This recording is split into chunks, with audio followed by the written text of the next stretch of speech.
We now come to the urgent question. Jim Allister. To ask the Secretary of State for Business and Trade to make a statement on steel tariffs in relation to Northern Ireland. Minister. Mr Speaker, I hope you would agree that I've always done my level best to come to the House first with any new announcements. And as I told the House last Thursday in a written and an oral statement, the Government's new steel trade measure comes into force tomorrow, immediately succeeding the expiry of the steel safeguard and ensuring there is no gap in protection for our domestic steel industry. The European Union has also announced today the details of their trade measure, which comes into force tomorrow. Since the announcement of their measure on the 7th of October last year, we have engaged extensively with the EU and agreed an approach that reflects the UK and EU's highly interconnected supply chains. This will provide stability for UK-EU steel trade from the 1st of July, while we continue to work together to strengthen UK-EU steel trade longer term. As you would expect, our engagement has also covered the matter of Northern Ireland in some detail. This ensures that specific arrangements are and will be in place to facilitate the continued smooth movement of steel to Northern Ireland from Great Britain, guaranteeing that movements of steel within the UK market will not pay EU tariffs. These arrangements are aimed at comprehensively protecting the UK internal market. They include the retention of the 7 tariff rate quotas, categories 7, 8, 9, 13, 17, 25A and 28, and in other categories, specific arrangements that will continue to mean that UK origin steel can move tariff-free to Northern Ireland.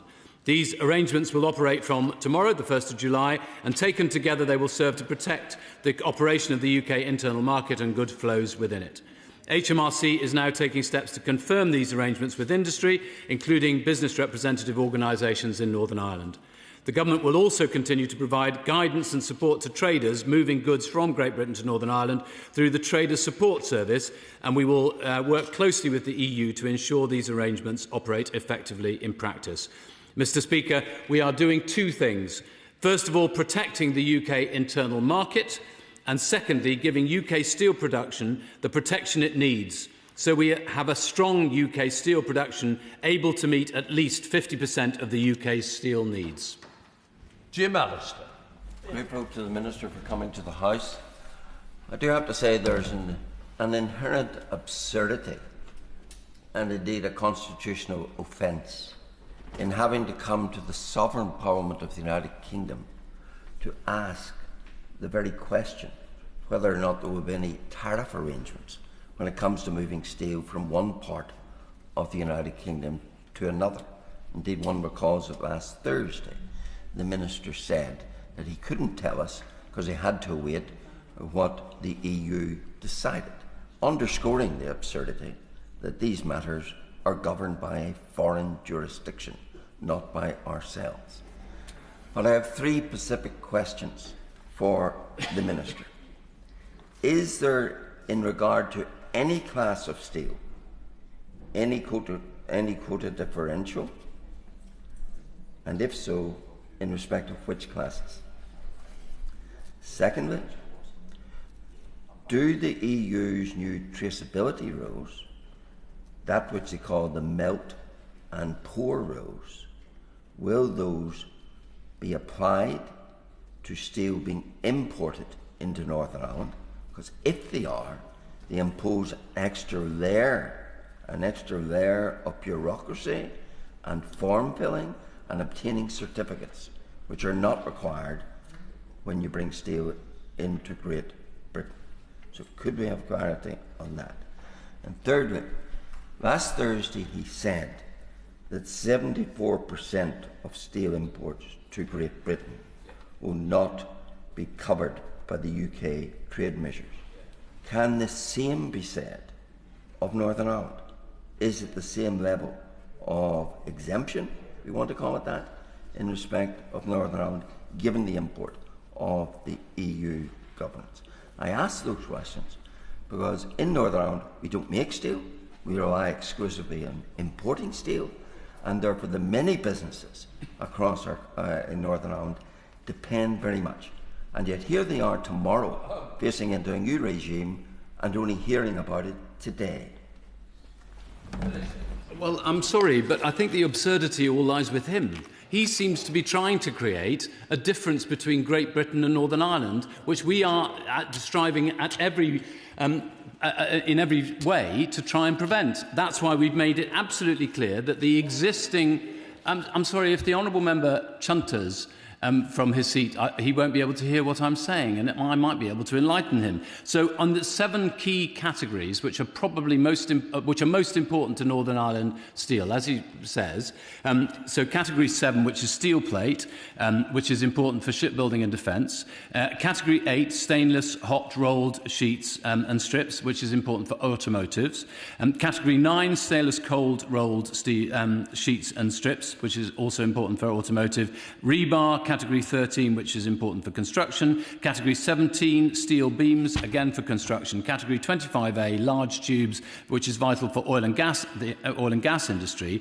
And Category 28, the alloy wire, that were important for fencing. In all of these categories, we've maintained the TRQs. There is no difference. We are very keen to make sure, and we, from the very initial conversations I had with the European Union back in December last year, we have made it absolutely clear that we want to make sure that that Great Britain and Northern Ireland are not treated. There is a single market between us. There is no border down the Irish Sea. I would just say also that all of this shows the patent nonsense of having left the European Union. Because which I know, of course, the people of Northern Ireland agreed with me on this and disagreed with the Honourable Member. The truth of the matter is we wouldn't have to negotiate with the European Union on these matters if we were still members of the European Union, and there wouldn't be any of these quota issues. The additional truth is that there is a problem about overcapacity of steel around the world. The UK is not the problem for the EU. The EU is not the problem for the UK. And frankly, we should come to a very sensible arrangement, which is what we have mostly managed to do so far, but we will continue to discuss with them. Yes, the 73% of steel imports into the whole of the UK, which includes Northern Ireland, is completely excluded from the measure, and the tariffs only apply above the quota levels. In many categories, we've managed to create quota levels which are above existing trade flow levels. So I don't expect there to be problems in those. But in some areas, we are deliberately trying to make sure that people use British steel, because British steel now only produces 4 million tonnes. And if we don't continue to make steel in this country, we will have a significant problem accrue to us into the future. James Nash. Thank you, Mr. Speaker, and thank the honourable gentleman for bringing this important new queue on steel tariffs to the Chamber. I welcome the government's ambition on British steel, as has been outlined there. British Gypsum in my constituency has, however, raised some concerns about the short-term impact of tariffs and called for transitional arrangements for steel to avoid unintended consequences on the construction industry. I just wonder whether the Minister would care to pass comment on the idea of a better, stronger transitional arrangement. Yes, we have introduced transitional arrangements, as I explained to the House last Thursday, to make sure that for the first quarter it's possible where people already have contracts to bring stuff in. As I say, 73% of UK imports of steel will not be covered will not be in scope of the measure at all and can come into the UK easily. What we're simply trying to do is make sure that in the categories of steel that we do produce in the UK, that people turn to British production, because that's the way that we can make sure that we still have a strong steel production in the UK into the future. If he has specific issues in relation to one of the companies in his constituency, I'm very happy for my officials to meet with them. Dame Harriet Baldwin, Shadow Minister. Thank you very much, Mr. Speaker, and can I congratulate the honourable member on securing this urgent question, because we on this side of the House have been clear for a number of weeks how concerned we are about the incoming steel tariffs that will take effect tomorrow. And we've heard from businesses, not just in Northern Ireland, but across the country, that the 50% tariff on steel imports above the quota will do great damage to upstream British manufacturing, to our defence and aerospace sectors and those who construct the nation's infrastructure. Now, we do acknowledge that on Thursday the government have brought forward some changes to the quotas after reflecting on concerns raised by industry. But we've also now heard, Mr. Speaker, at the last minute that the EU has cut a significant chunk of the UK's export quota. Businesses have been warning us for months about the damage these proposals could cause, and they're now expected to adapt in a matter of hours, not days. Will the Minister now publish the full impact assessment and communicate properly with the affected sectors? He mentioned a few ways he's going to communicate, but I can't stress the urgency of getting clarity to every business across this country in the upstream steel industry. Have any Northern Ireland businesses specifically lodged applications with the Trade Remedies Authority? And I know the Minister for Industry has kindly let us know that he can't attend orals on Thursday as he will be visiting businesses in Northern Ireland. Is this to do with the serious concerns over steel tariffs? And finally, can we have an update on the negotiations the government is having in this area with the US and with India? Because it does seem that whenever the UK government negotiates on behalf of our steel industry, the UK steel industry seems to lose. So this is all shaping up to be a disaster for steel, and we'd appreciate an update. Minister. If I start with the question about the Industry Minister and his visit to Northern Ireland, he's visiting shipbuilding and aerospace companies. It's not specifically in relation to steel at all. If I might just say, in relation to steel generally, her party's record is absolutely shocking, and we will not be going down the route the way they went down. When they came to power in 2010, the UK was producing 12 million tonnes of steel, and when they left power, we were producing 4 million tonnes. That is an existential crisis which happened entirely on their watch, and we need to address it, and we're serious about doing it. And incidentally, countless contracts for major infrastructure projects in the UK, which were awarded by their government and indeed through the MOD, regularly went to steel produced in other countries. So again, I think that I'm not going to follow the route that she has gone down. And in fact, the then Prime Minister even refused to meet with steel workers. That shows the level of concern that the former Conservative government had around steel. We are determined to make sure that we will have a proper steel production industry in the UK, and that does mean that we have to take some tough measures. Now, just in relation to the European Union, and I think she wasn't a leaver, to be fair to her. She was in favour of us remaining in the European Union. But the UK has now secured 1.5 megatons of guaranteed access through country-specific quotas and 1.09 megatons of access through competitive pools, a total access of up to 2.14 megatons through the EU process. UK steel exports to the EU averaged 1.82 megatons between 2022 to 2024, when including products covered by the EU steel measure. So I'm hopeful we did end up with a good result. But the truth of the matter is, as I've said before, and as we have repeatedly said to many others, it would be much more sensible, frankly, if there was an exemption between the UK and the EU in relation to steel measures, so neither of us were facing quotas or tariffs, because, frankly, we're not the problem for each other. And there are specific instances, like Marcegaglia, where they are part Italian, part British steel manufacturers, and the danger is that they might be facing tariffs going in both directions. So I just want to correct one other thing that she has repeatedly said on her Twitter account, her X account, which is that there will be a 50% tariff on all steel imports. This is patently untrue, and I really hope she starts correcting the record. Graham Downey. Thank you very much, Madam Deputy Speaker, and can I thank the Minister for his work and engagement on this issue over the last few weeks and months. I have been contacted by a range of defence and aerospace companies, both in my constituency and across the UK, including some with a footprint in Northern Ireland, and they are concerned that some of the quotas and exclusions that are allowed do not take into account some of the relevant codes that have been suggested by industry, and they are concerned that could lead to increased costs, project delays and threats to jobs in the future. Can I ask the Minister to give me assurance that he will meet with industry again to discuss those codes they feel are outstanding? Will him or his officials meet with me to discuss this in more detail? Well, I have met regularly and repeatedly, and I did again yesterday with industry downstream and producers as well, as is my honourable friend, the Minister for Industry, who is sitting by my side.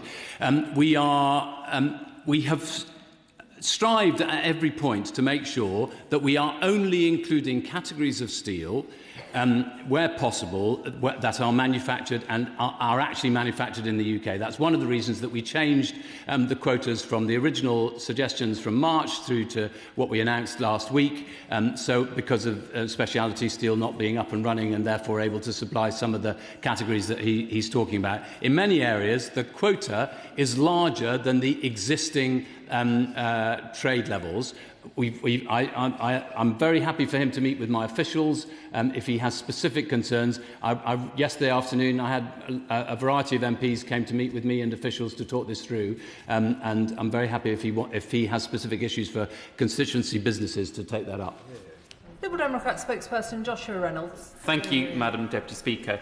Businesses across Northern Ireland and the rest of the United Kingdom are concerned that from tomorrow they will be potentially facing tariffs on steel that they're importing, even if the steel is not manufactured in the United Kingdom in the quantities or the grades that they need it. I know the Industry Minister has requested that we write to him with some specific examples. I did so on behalf of Hewlett Engineering in my constituency on the 19th of June, but Hewlett are concerned that they haven't heard back yet, and July the 1st is coming quickly. I do notice, though, that the Minister mentioned in the answer to the original question that he was working hard to ensure that there is a single market between us and the European Union on this. This is something that Liberal Democrats are really grateful to be able to hear, because we've long argued that this friction is an inevitable result of us leaving the European Union and the single market. So would he be able to help support with the Liberal Democrats campaign to ditch the government's red lines, to have a new bespoke UK-EU customs union joining the single market for our new growth and defence partnership with the EU to help protect British companies and help get Britain growing again? Yeah. He's a cheeky one, isn't he, Madam Deputy Speaker? No, I'm not going to sign up to the Lib Dem campaign. But there is a serious point here, which is that it would be much better if the UK and the EU were to have a mutual exemption between each other in relation to quotas and tariffs in this area. I've made the point already, but I'll make it again, which is that we are not the problem for EU steel manufacture, and they are not the problem for us. The problem is about overcapacity, and all the countries in the world that are facing this same issue, frankly, should be joining together and trying to tackle the real issues of overcapacity. Now, I am conscious, there was one question that I was asked about trade remedies authorities. I'm not aware of a particular company in Northern Ireland having approached anybody about whether there's a TRA investigation that should be launched. But certainly there are areas where steel production in the UK could look at whether there's a trade remedy that ought to be sought. Jonathan Brash. Madam Deputy Speaker, the world has moved on. We no longer live in a free trade utopia that some might wish. Imposing protections for our steel industry is clearly difficult, but it is also the right thing to do. So would the Minister agree with me that failing to impose these protections would surrender our steel industry, surrender our national defence, and surrender our sovereignty to other nations, and that can never be acceptable? Well, of course, I agree with my honourable friend. I am, broadly speaking, in favour of free trade, but it has to be free and fair trade. And one of the issues in relation to overcapacity in steel is that it's not a level playing field across the world because of subsidies and anti-competitive practices which make it impossible for UK steel to compete. It is an existential moment, and not least, I mean, I've heard from some Conservatives there's been an argument that we should delay introducing the measure, or we should have lower tariffs or whatever.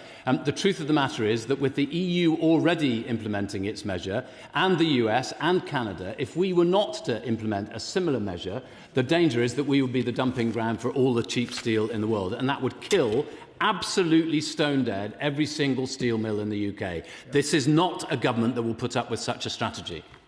Sammy Wilson. Thank you, Madam Speaker.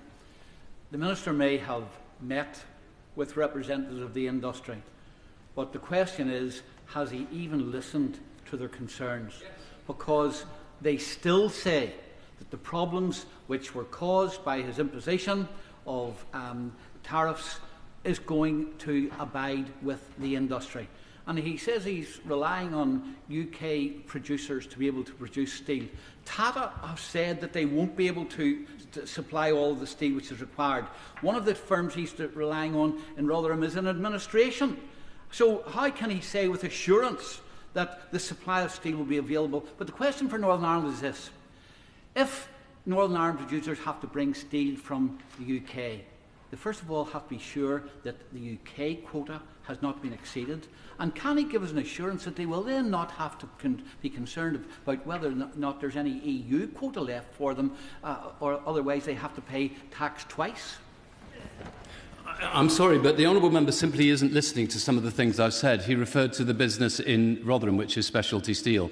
Precisely one of the things that we changed, because we listened to people's concerns about this, was the quotas that would have been met by specialty steel because it's not up and running in the way that we had envisaged. So we have precisely listened and acted on it.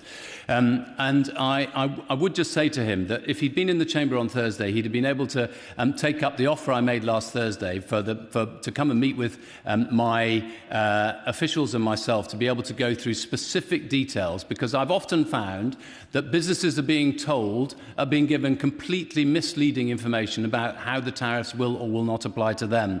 And so I'd be very happy if he wants to if he has specific businesses that he wants to go through the details of with my officials, then of course we can make that opportunity available to him.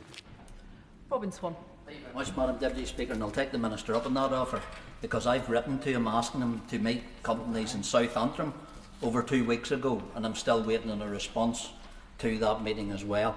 He mentioned in his initial answer in regards to TSS and HMRC actually being able to support Northern Ireland companies with advice and guidance.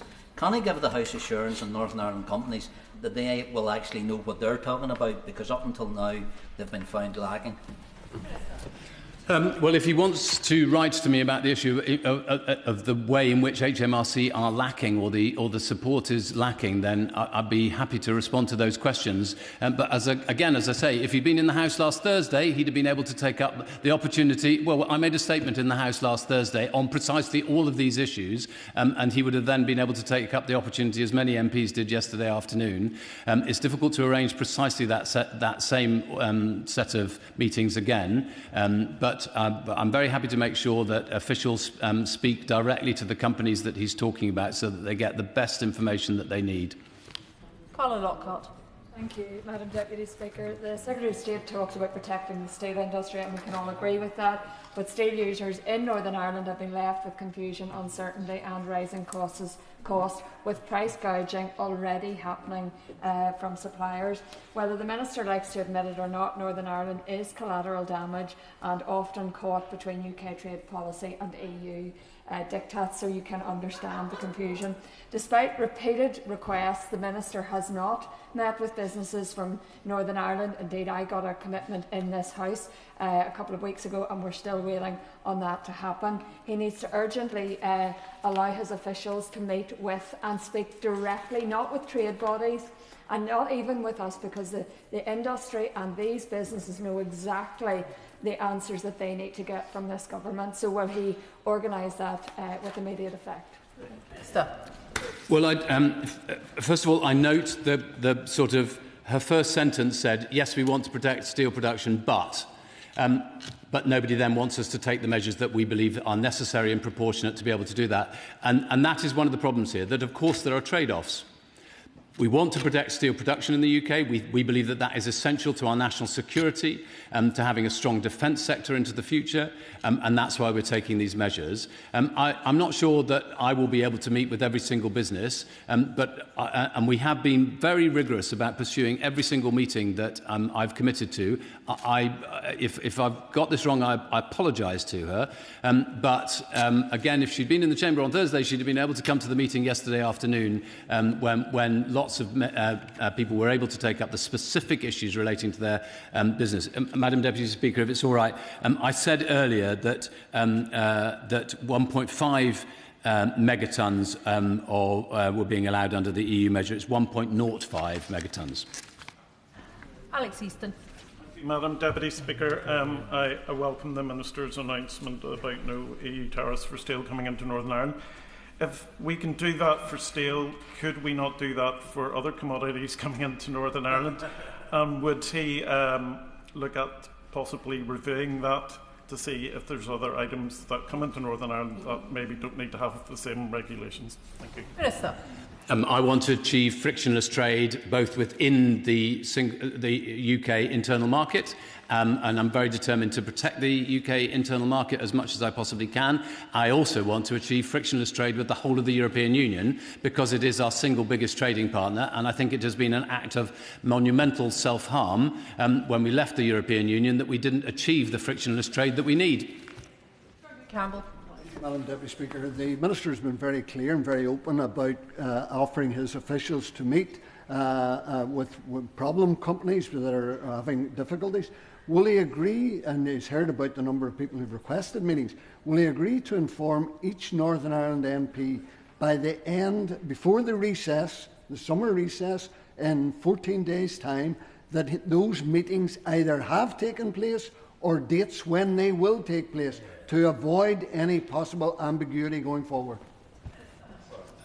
If he's not prepared to accept me at my word, then I'm sorry that I'm never going to be able to satisfy him. The truth is, I've been very open about making sure that I came to the House to make a statement last Thursday. We did a written ministerial statement as well, which is obviously available to all members of the House. I made a commitment that any member who wanted to come and meet with me and my officials to come and talk about these things should do so. Sometimes it's other people's diaries, not my, and sometimes it might be my diary, which is the problem. I'm not going to make the specific commitment that he's asking me for, because I think all he's saying is that he doesn't trust me.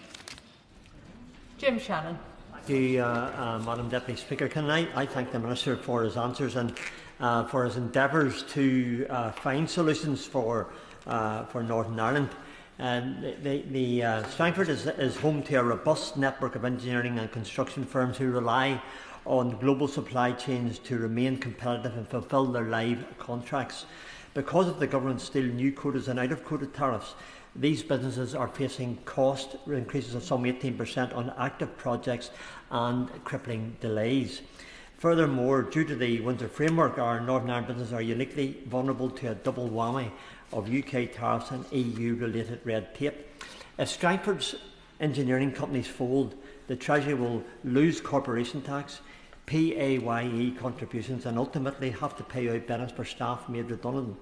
Given the gravity of this situation, and respectively to the Minister, he knows I do things respectively, I always do it that way, will the Minister commit today to exemptions to exclude specific grade sizes and specifications of specialist steel that are not manufactured domestically from these punitive tariffs? Thanks very much.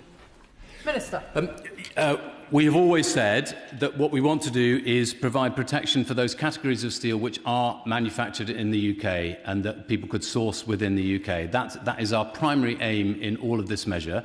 And of course we need to keep that under review.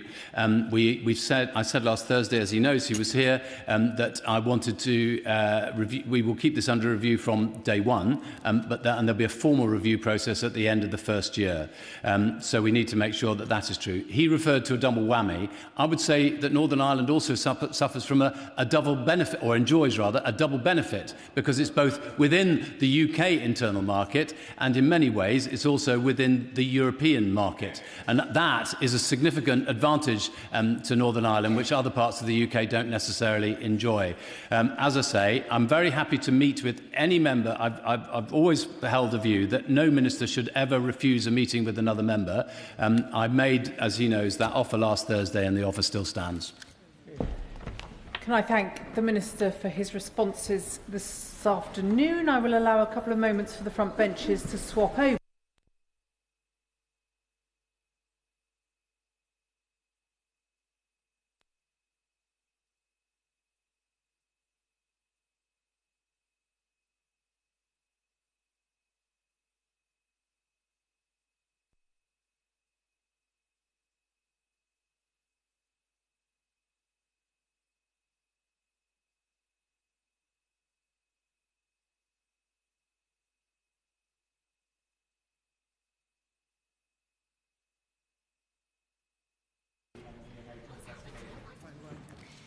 Madam Deputy Speaker, less than a week ago, I stood at this dispatch box to respond to the report by Donna Ockenden that had exposed devastating failings over more than a decade in Nottingham.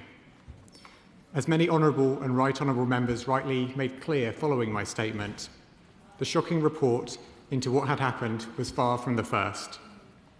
In 2015, we learnt of the failures at Morecambe Bay. In 2022, we were appalled to hear about what had happened at Shrewsbury and Telford. That same year, the Kirkup inquiry exposed failings in East Kent. There were also other reviews and reports over the years on specific issues related to maternity care. And of course, it is deeply upsetting to recognise that Donna Ockenden is currently planning to undertake further reviews into failings in Leeds and Sussex. Despite all the warnings, the NHS is still failing women, babies and their families on a scale that shames our society.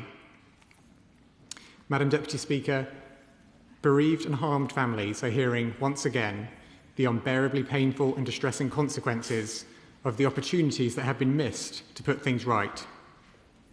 As I stand here today, I think of how they must be feeling. I know from meeting some of the Nottingham families that their unwavering determination is accompanied by a sense of exhaustion, a sense that however many times they have told their stories, however hard they have campaigned for justice and accountability, however strongly they have fought to stop what happened to them from happening to others, hardly anything has changed. That feeling will be shared by mothers and families up and down the country who have suffered so appallingly too. And there will, of course, be deep sadness and distress as they are forced to relive their trauma. The burden that they bear must sit with us all. And that is why my right honourable friend, the member for Ilford, last year decided to announce a national investigation into maternity and neonatal services. That investigation has been carried out by the Noble Baroness Amos, whose report is published today.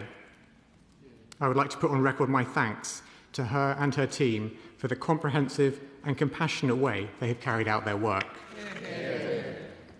Madam Deputy Speaker, the Amos investigation gathered evidence from more than 10,500 people, with Baroness Amos and her team personally meeting more than 450 affected families. They visited 12 NHS trusts and heard from over 9,000 staff through surveys, site visits and one-to-one discussions. Whilst they found that many women experience good and safe care, the report paints a bleak picture of failings at every stage for far too many, from pregnancy, labour and delivery to the first hours, days and weeks after birth. Madam Deputy Speaker, when I read about these systemic failures, I found them not only shocking and upsetting, but also devastatingly familiar, because they are explicitly repeated in review after review. Baroness Amos found that a system is fragmented, overly complex and far too slow to learn. It needs to be radically overhauled. Madam Deputy Speaker, last week I spoke about the need to avoid recommendations from reviews being accepted but then sitting on a shelf gathering dust. Other honourable members agreed with the need to break this cycle, and so that is what we will do. As I told the House last week, the National Maternity and Neonatal Task Force, which I chair, will create a comprehensive action plan by the end of this year. Today's recommendations from Baroness Amos include a proposal for a modern service framework in line with a 10-year health plan to support system change and drive consistent quality care. Those recommendations, along with those national level ones from Donna Ockenden, will feed into our plan. And our plan will make sure that women and babies receive safe, compassionate care no matter where they live. But I do not want people to have to wait for the plan to be completed for us to start making progress. And so I am also taking immediate measures in response to Baroness Amos's investigation, which I will now set out for the House. Madam Deputy Speaker, in considering Baroness Amos's recommendations, the words of a Nottingham mother I met ring loudly in my ears. She said, "Accountability drives action." And so today, I can confirm that in response to Baroness Amos's recommendations, the Government will appoint the first ever Maternity and Neonatal Commissioner. The holder of this new statutory role will have responsibility for driving change across all parts of the NHS, including those who provide, regulate and investigate care. They will co-chair the National Task Force along with me. They will hold the system to account and their role will be to champion the voices of women, babies and families to make sure those voices are heard within government when decisions are made and implemented. Madam Deputy Speaker, last week I announced that the government will roll out Martha's Rule so that women and their families can demand a second opinion if they feel their concerns are being ignored. That meets a key and familiar concern that the Amos investigation pointed to, of women not being listened to as a common factor in maternity failings. And because those concerns are too often battered away before women even arrive at hospital, I can today confirm that we will, this week, publish new national standards for maternity triage so that care is consistent across the NHS and women's concerns are recognised, valued and acted upon at every turn. I expect every trust to prioritise the implementation of these standards, and I have asked NHS England to make sure this is the case and to report progress directly to me. Madam Deputy Speaker, some of the starkest examples of racism, discrimination and inequality happen in maternity and neonatal settings, and this is laid bare in the Amos report. The result is that the risks are notably higher for some women and babies, and as Baroness Amos points out, this is a critical safety issue. Black babies are still more than twice as likely to be stillborn than white babies, and black women are almost 3 times more likely to die during pregnancy or shortly after birth than white women. Whilst tackling inequalities will be a core component of the National Action Plan, we will make a start straight away by rapidly expanding the rollout of the Perinatal Equity and Anti-Discrimination Programme to every trust. All teams will be mandated to receive hands-on support, to hear first-hand experience and to undertake face-to-face learning and development programmes. Every trust would have completed the programme by the end of next year. Madam Deputy Speaker, births that are safe for mothers and babies depend on health services having skilled, trained midwives. As Baroness Amos rightly identified, staff shortages can have a dangerous impact, with examples of some services forced to delay admissions when they get too busy. Since coming to office, we have recruited 2,000 more midwives, and last year our graduate guarantee gave 850 more newly qualified midwives an immediate route into the profession. I can today tell the House that we have created a further 1,000 temporary roles to help newly qualified midwives join the NHS. These new posts will be accompanied by investment too, as I can confirm that we are investing an extra £41 million on top of the £145 million already invested to upgrade outdated and run-down maternity and neonatal facilities. Now, Madam Deputy Speaker, alongside these practical measures comes a far more profound challenge that we must face.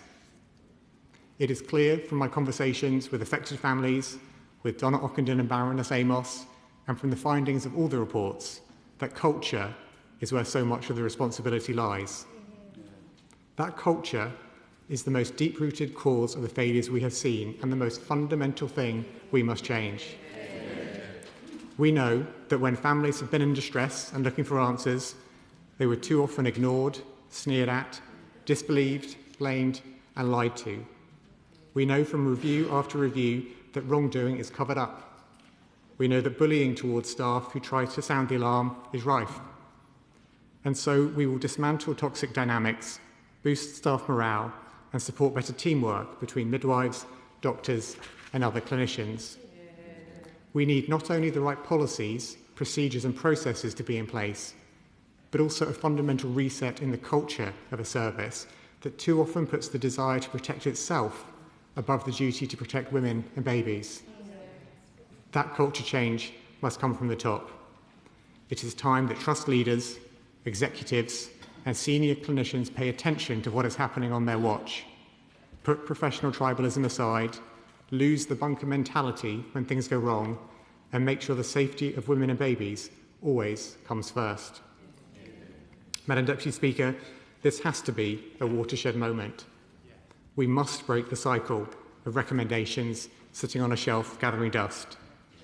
We cannot go on having review after review, and yet women and babies, as well as their fathers and other family members, continue to needlessly suffer injury, death and lasting trauma.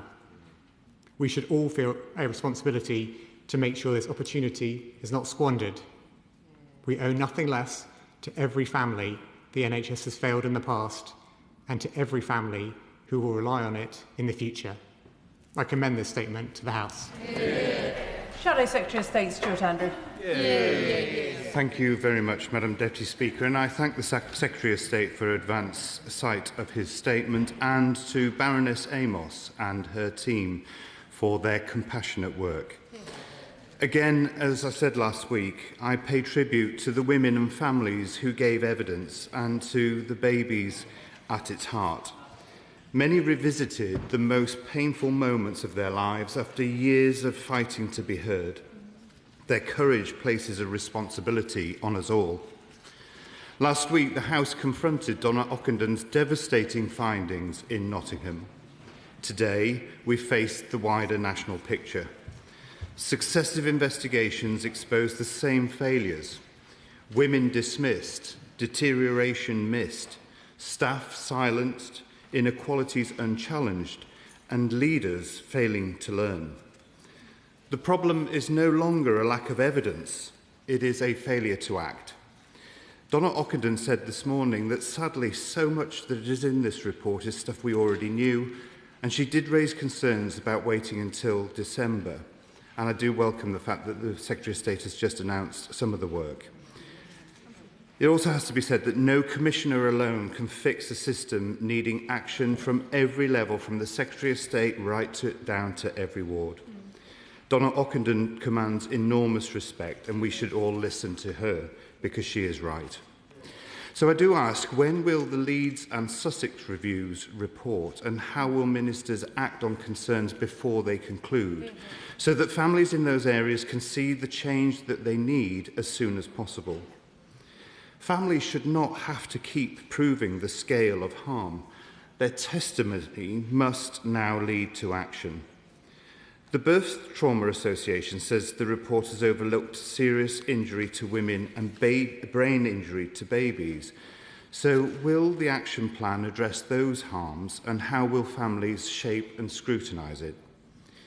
We welcome the work beginning immediately on triage, discrimination, staffing and urgent estate risks. This is so important that we must get on with that work. But families cannot wait until the end of the year for the wider plan. Those expecting babies now need reassurance about what will change and when. So many must be anxious, and we all need to do what we can to reassure them. The new triage standards will be published this week. By when must every trust meet them, and will the Secretary of State commit to update the House by either oral or written statements on a trust-by-trust progress basis? Will the estate's funding include accommodation for parents close to neonatal units, so families are not separated from their critically ill babies? Now, we do not oppose a statutory maternity and neonatal commissioner, but ministers must be clear about the roles, purpose, powers and accountability, because just one person cannot bring the change that is needed. Local leaders have a responsibility too. When will the Commissioner be appointed, and what will they be able to compel trusts, regulators and national bodies to do? And how, as I say, will local leaders be held accountable when care remains unsafe? The additional midwifery posts are welcome, but temporary roles are not a sustainable workforce plan. Donna Ockendon has warned of rota gaps and staff leaving obstetrics and midwifery. The 10-year workforce plan has been promised and delayed and pushed back repeatedly. So when will it finally be published, and will it provide the permanent workforce these recommendations require? With women having babies later and pregnancies becoming more complex, how will those at higher risk receive early specialist care? And again, I agree with the Secretary of State that culture has to change.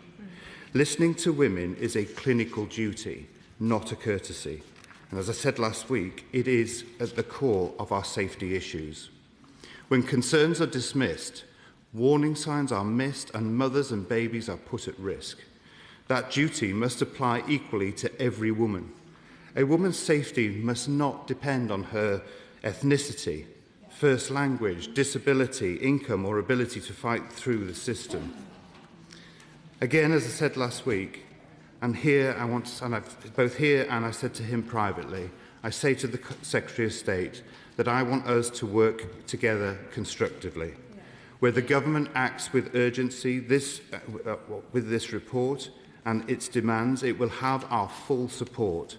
We all have a duty, and ours is to support these changes. But women and families will not judge today by new structures, promises, or another report. They will judge it by what happens when a woman says something is wrong. Is she heard? Are warning signs acted on? Is senior help available when needed? Are maternity units safely staffed? Can staff speak without fear? And do families receive honesty and compassion when harm occurs? Are fewer mothers and babies coming to harm? And when decisions are taken, will they be fully explained to them? Madam Deputy Speaker, the evidence has been gathered. Families have told their stories. The system has been warned. Now it must change. I thank the Shadow Secretary of State for not only the questions he raises, but also the tone and approach which he takes. I think we all agreed last week in the statement I gave about Donna Ockenden's report that this is a responsibility shared by everyone in this House to make sure we deliver real change. So I appreciate his approach on that. He asked about the investigations in Leeds and Sussex, which Donna Ockenden will now be turning her attention to over the rest of this year. I think one point I would like to emphasise to him, I think it might be helpful for the House to understand as well, is that in developing a comprehensive action plan through the National Task Force, a framework will be devised so that any recommendations from future reviews can be incorporated into the work of that plan and its implementation. So we don't have a situation where the plan is developed and subsequently future reviews come to conclusions and recommendations without a clear way for those conclusions and recommendations to be integrated with the action plan. I hope that gives him some reassurance over the process. He spoke about a recognition of families who have been harmed and babies and who have grown up into being children and adults living with the harm of failings maternity care, even when they survived. I feel very conscious of this, not least because of some of the people I've met who sometimes feel forgotten. They feel their children are forgotten. When we have these conversations, they live with the impact of brain injuries or other issues that arise during birth. They must not be forgotten, and I will make sure that they are included in the process going forward. He asked about the rollout of the new national triage standards, which we published this week. NHS England Chief Executive is meeting with NHS system leaders today to begin the process of making sure those triage standards are rolled out, along with some of the other urgent measures that I've spoken about today. So whilst it is right to take time to get the comprehensive action plan in place by the end of the year, on those measures where we have decided we will progress more quickly, we don't want to waste time by getting on with that. So the NHS England leadership is progressing with that today. He asked about the funding I mentioned, which is for critical safety works in the maternity estate. That is important work for critical safety measures, whilst of course the action plan will set out a more comprehensive approach, not just to the physical infrastructure, but as we've spoken about many times, the culture as well, which is not something you can invest money in the same way you can physical infrastructure, but it is something we need to address, and I think we all agree on that. I sense I had agreement from the House when I raised the importance of addressing cultural problems in maternity services. He asked about the responsibility that might be put on the Commissioner, being as they will be just one person, and I would like to reassure him that my vision of this is for the Commissioner to play a crucial role, but not on their own. You know, they will co-chair with me the National Task Force. They will help to make sure the National Action Plan is implemented. They will hold the system to account.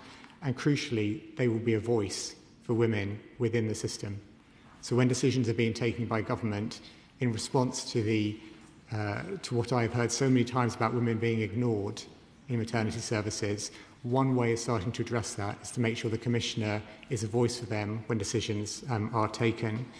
The temporary roles for newly qualified midwives that I mentioned are an immediate step this year to make sure that those newly qualified midwives have a way into the NHS to make a contribution to maternity services.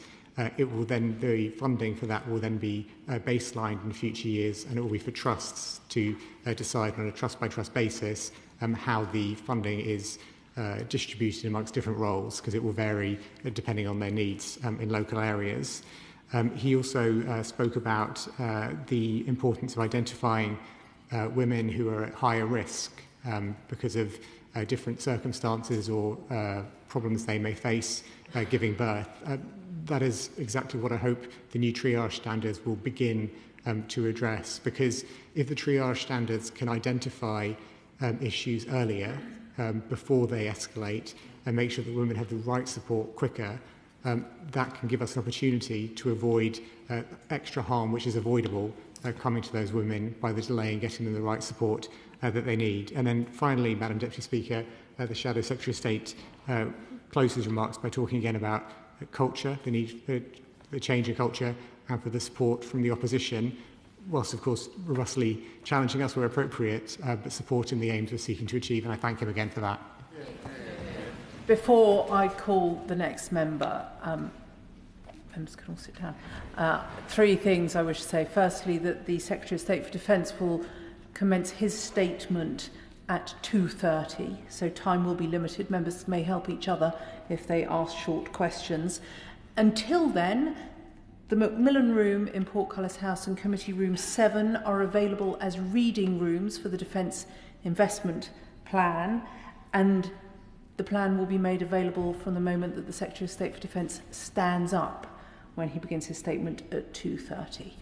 Where's Streeting? Thank you, Madam Deputy Speaker. Can I add my thanks to Baroness Amos and join the Secretary of State in emphasising the importance of culture change. But culture change won't happen without accountability. And of all of the conversations I had with families who were suffering bereavement or harm for themselves or for their children, the thing that shocked me most is the cover-up culture in the NHS, which continues to persist to this day, and was, I think, exposed once again by Donna Ockenden in her report last week. So given this, and there is a legitimate debate to be had about whether we continue with place-based inquiries or have a statutory public inquiry nationally. I think we have to have that debate. But whatever the answer to that question, it's only worth the paper it's written on if all of those involved in decision-making and care are held to account with a duty of candour. So given that, where is the Hillsborough Law? Because it's important not just for justice for the 97, but also for these families and to prevent future harms. Will that law at least go through this House before the summer recess? Because until it's on the books, people will continue to duck answering real questions. State. Well, I thank my right honourable friend for his comments, and let me again, Madam Deputy Speaker, put on record my thanks and tribute to him for having initiated the investigation that Baroness Amos has published today. I know what a committed champion he has been of change when it comes to maternity services in this country. And I think he's absolutely right, and I couldn't agree with him more when he talks about the importance of accountability for culture change. Without that accountability, we will not have culture change across maternity services. The culture of cover-ups will continue. Senior clinicians will feel they can continue to get away with mistakes when they happen. Senior clinicians will feel they can avoid scrutiny when investigations take place, and they will fundamentally continue, in too many cases, to be more concerned with protecting themselves than protecting women and babies. And so I very much agree with him about the importance of that. In terms of what we can do to change that culture, culture is deep-rooted and requires us to take a number of different actions, but I think the duty of candour is the one single most powerful change we can make clearly, loudly, publicly, because the message it will send to senior clinicians thinking about what to do in the future if they make a mistake or if they are tempted to cover up things that go wrong in the future is that one day they will be held to account, and there is no avoiding that. Because with a duty and candour in place, there will no longer be an opportunity for clinicians, senior clinicians in particular, to refuse to engage in that process, to refuse to be held to account, be part of the justice process. People will face up to 2 years in prison if they refuse to cooperate, so it is a serious measure, and I very much agree with him on the importance of making sure the Hillsborough law gets on the statute books so that this duty of candour can apply to future maternity investigations. Liberal Democrat spokesperson Helen Morgan. Thank you very much, Madam Deputy Speaker. May I also add my thanks to the Secretary of State and to Baroness Amos and her team and the families that have relived the pain of their experience in order to bring about this report today. But the Amos report tells us little that we didn't already know. Indeed, it confirms our worst fears.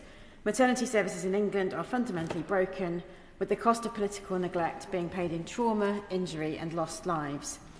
Figures revealed by the Liberal Democrats in the last week show that the first quarter of 2026 saw the worst rate ever recorded for maternity injuries. In fact, while the number of reviews into NHS maternity services has steadily ticked up, we've also seen rising maternal mortality rates. Now, 4 years ago, I spoke in this chamber in response to the findings of the Shrewsbury and Telford review, which were devastating for my own community. And last week, I stood here really distressed, actually, as we heard further traumatic reports from the Nottingham review. But anger isn't enough. The government must meet this moment now and implement Baroness Amos's recommendations in full and without delay, or the families simply won't forgive them. To do this, we need genuine accountability through the NHS and the Department of Health and Social Care, accompanied with the investment needed to make Britain the safest country in the world to have a baby. Now, we welcome the government's commitment to a National Maternity Commissioner, a long-standing Liberal Democrat campaign, and also the other urgent and immediate actions that the Secretary of State has outlined in the last week. They are all urgent and signs of taking this seriously. But we need to recognise that a Commissioner alone cannot fix the broken system. So I urge the Secretary of State to work with us and look at our maternity rescue package for inspiration for his action plan.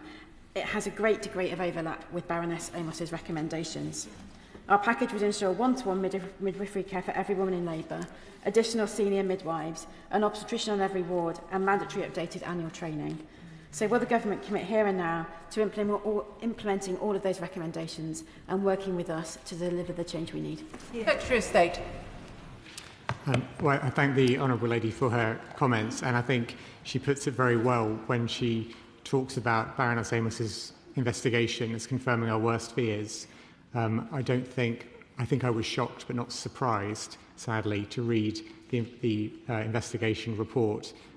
It was devastatingly familiar to read what it set out as being the failings across the country. The recommendations from Baroness Amos's report will now become part of the work of the task force, which I chair, to produce the comprehensive action plan by the end of this year. And my intention is that the task force will take all of the national recommendations from Baroness Amos's report, as well as the national level recommendations from Donna Ockenden's report last week, and recommendations from any other investigations and reports, and make sure that the action plan it produces comprehensively addresses all of the issues it raised. Because I think we would all agree that there isn't 1, 2, 3, a small number of actions we need to take.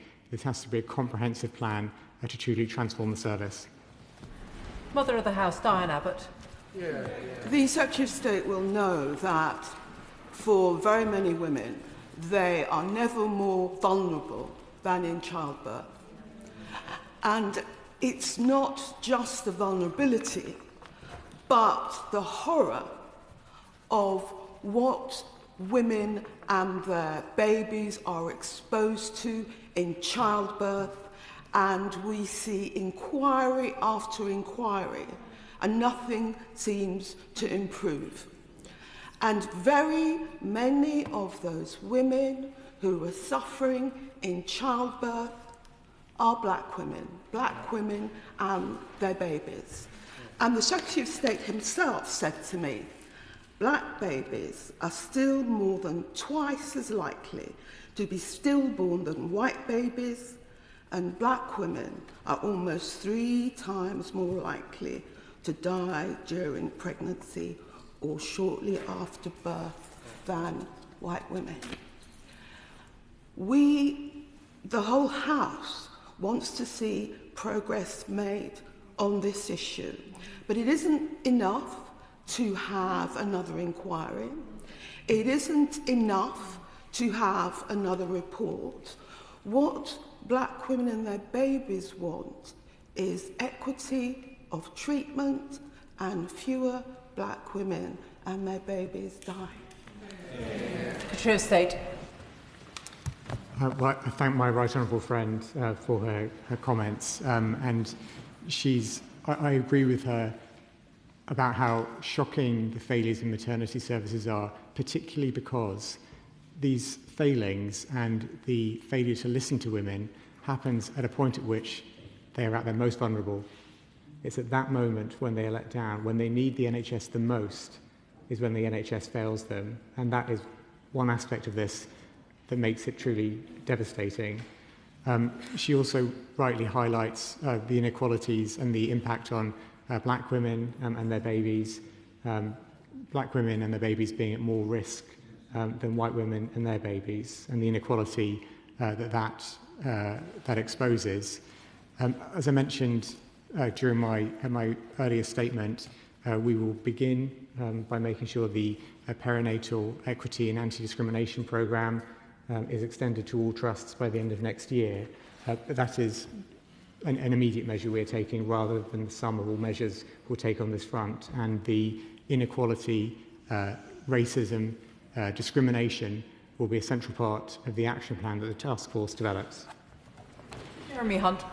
Thank you, Madam Deputy Speaker. Can I strongly agree with the former Secretary of State's comments about the need for getting the culture right with accountability?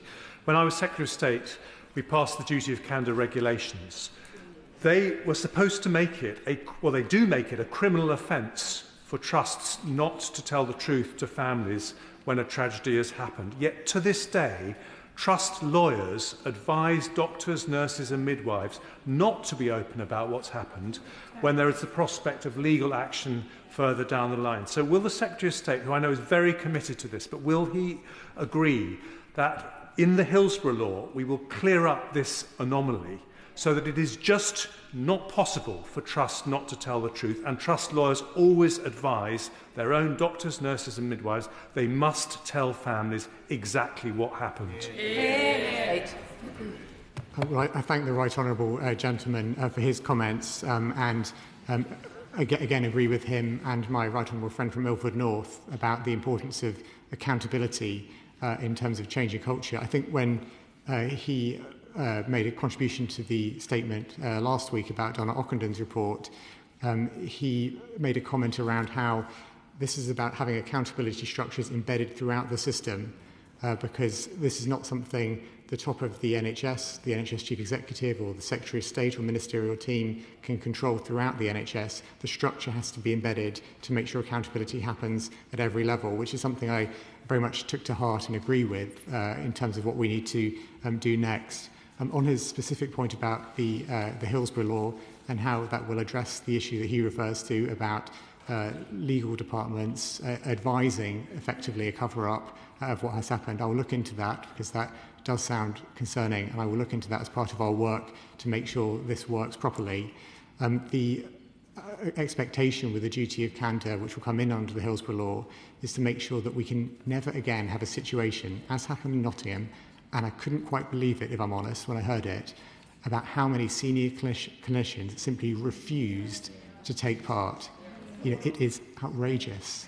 It is unacceptable that so many senior clinicians were able to and felt able to just say no. You know, that is not accountability if it's optional. And that's what we need to change. And I'll look into the point he raised specifically. Andy McNair. Thank you, Deputy Speaker. I, of course, usually welcome the report and join in the thanks to all that have made it possible, but most fundamentally the families who shared their experiences, showed extraordinary courage through the whole process. Many of those stories were shared with us in the all-party group for baby loss. I'd like to assure those families that we will carry on listening to them and carry on being a voice for them through this process. There are many powerful recommendations in the report. I welcome the delivery plan and the Maternity Commissioner, but fundamentally, the government must retain responsibility for the ultimate outcomes. So following the exploration of the National Maternity Safety Ambitions in 2025, will Secretary of State now recommit to meaningful targets to reduce stillbirths and neonatal deaths, and introduce a target to finally fully eliminate inequalities in baby loss? Secretary of State. I thank my honourable friend, and he draws an important point out here, which is that in developing the National Action Plan that I referred to earlier, a key part of developing it is to make sure we have the right metrics, the right mechanisms for monitoring its implementation, and the right structures in place for making sure it's implemented across all trusts. And in working with the members of the task force, I will make sure that those accountability mechanisms about the delivery of the plan itself are in place, because I've spoken many times today about the importance of recommendations not sitting on shelves. We need to make sure we have the structures in place such that the actions in the National Action Plan are implemented, we can see they're being implemented, and we can give people the confidence that that is the case. Chair of the Health Select Committee, Leila Moran.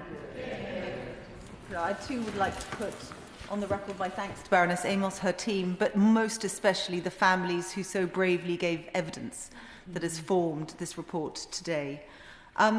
Further to the conversation that we are having about accountability, he will have noticed that there are some families who are concerned about the role of the Commissioner. Their concern is that the Commissioner is just one person and that there's too much for them to do. Can he just make clear the buck stops with him, doesn't it? And indeed the PM, and that he won't let go of this. The Commissioner will report every 6 months to the Health and Social Care Select Committee. We welcome that, and once a year to Parliament. But further to that, would he personally commit that the Secretary of State will come to the House once a year and seek permission from the Speaker so that they can be held personally accountable for the progress too? Yeah. State. I thank the honourable lady, and in describing the role of the Commissioner, I think she is right to emphasise that it cannot all be on one person. The Commissioner, I think, is a vital role, and it being on a statutory basis will give that position real weight within the system to hold the system to account and help the government to ensure the implementation of the comprehensive national action plan. But she is right to say that ultimately this is something for which accountability has to include the Secretary of State and the Prime Minister, because it is a duty that we all hold as MPs, we hold as a government, I hold as a Secretary of State, and the Prime Minister ultimately will hold that responsibility too. So it's not in any sense intended to be a passing of responsibility to a Commissioner. The Commissioner role is being established to support the effectiveness of the work we're seeking to do as a government to implement the National Action Plan, but crucially, when accountable politicians are taking decisions, the Commissioner will be a voice for women in the system, because I have heard so many times about, not just in relation to maternity services, also in terms of other parts of healthcare, women's voices not being heard, but particularly in terms of maternity services, particularly in terms of when things go wrong and women have concerns of maternity services, their voices are not heard. And so this Commissioner will be a way of making sure those voices are right at the very heart of decision making. Florence Eshalomi. Thank you, Madam Deputy Speaker, and I thank the Minister and the Secretary of State for making this statement this afternoon. I also want to pay tribute to the noble Baroness Amos for the work and care and dedication they've taken in this report, and to the many women who came forward with their testimonies. And I think back to just over 9 years ago, when I was giving birth to my second son, and the concerns that I raised, and to think that 9 years on, women are still being dismissed, women are still not being listened to, women are still being silenced when they raise those valid concerns. But I also do want to pay a tribute to the hard-working midwifery team at St Thomas's Hospital across the river, who continue to care for many women. And to highlight the Southwark Maternity Commission led by Councillor Evelyn Okoto, and the work of organisations like 5 Times More. Many organisations that continue to expose some of the issues faced by black and minority ethnic women. We also have to highlight the concerns of black minority ethnic staff, who are in some cases told that they do not want to be served and they do not want to be helped. Can the Secretary of State outline when this real action plan will come through in terms of the accountability that many others have raised, in terms of making sure that the doctors and clinicians do actually listen to these women? I thank my honourable friend, and the action plan which will be developed through the task force that I chair and that the Commissioner will co-chair when that position is established, will publish its national action plan by the end of this year. That will take on all of the or consideration of all of the recommendations from Baroness Amos's report as well as Donna Ockendon's reports. But I think there's also a point that my honourable friend makes which I think is worth drawing attention to, which is the many midwives and others working in maternity services who do a really important job, work really hard to provide excellent care to women. That's not to diminish the scale of the failings, but it's to give the right perspective on all those midwives who do a really important job and work hard to care for women and their babies. And I think it's evidenced by the fact, Madam Deputy Speaker, that in Baroness Amos's investigation, 9,000 members of staff came forward to give evidence. That's because they're concerned.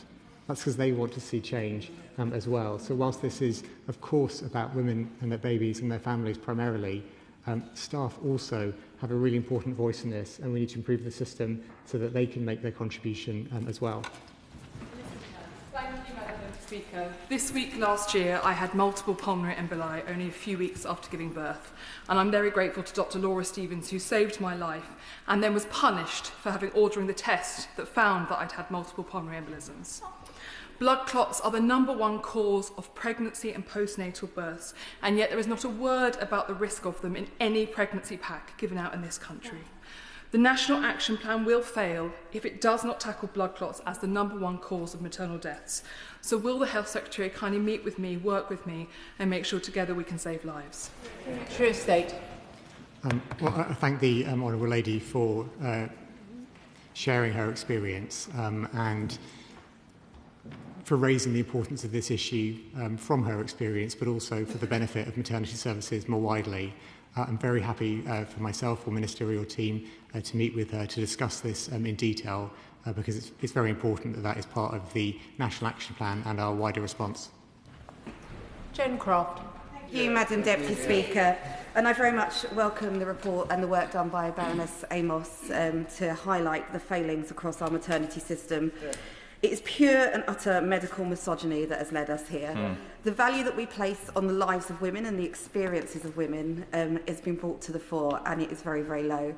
I think that the through line throughout the entire report and the ones we've seen previously are that women's voices weren't heard, their pain wasn't believed, their experiences were completely and utterly disregarded, and this must change. In terms of specifics, I would like to add my voice as well to those colleagues who are calling for measures to address the disparity in treatment between black and ethnic minority women. And I would call that training, proper training and continuous professional development is put in place to make sure that black women do not have the kind of experiences that we have seen to date.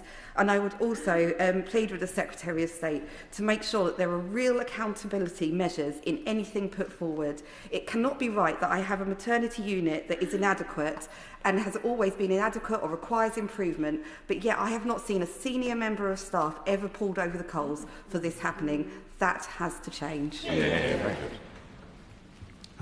thank my honourable friend, and she's absolutely right to call this for what it is in many cases, which is misogyny in maternity services, and of course to draw attention to the different impact on different mothers, the racial and ethnic inequality that there is within the system. The anti-discrimination programme I mentioned, which is being rolled out over the next year and a half, that will be an important first step, but that cannot be the sum total of what we do to address discrimination and inequality. That will be a focus of the National Task Force, as will, to repeat a point many members have rightly made today, accountability, because it's only by embedding that accountability throughout the system that we can be truly confident of change. Andrew George. Thank you, Madam Speaker.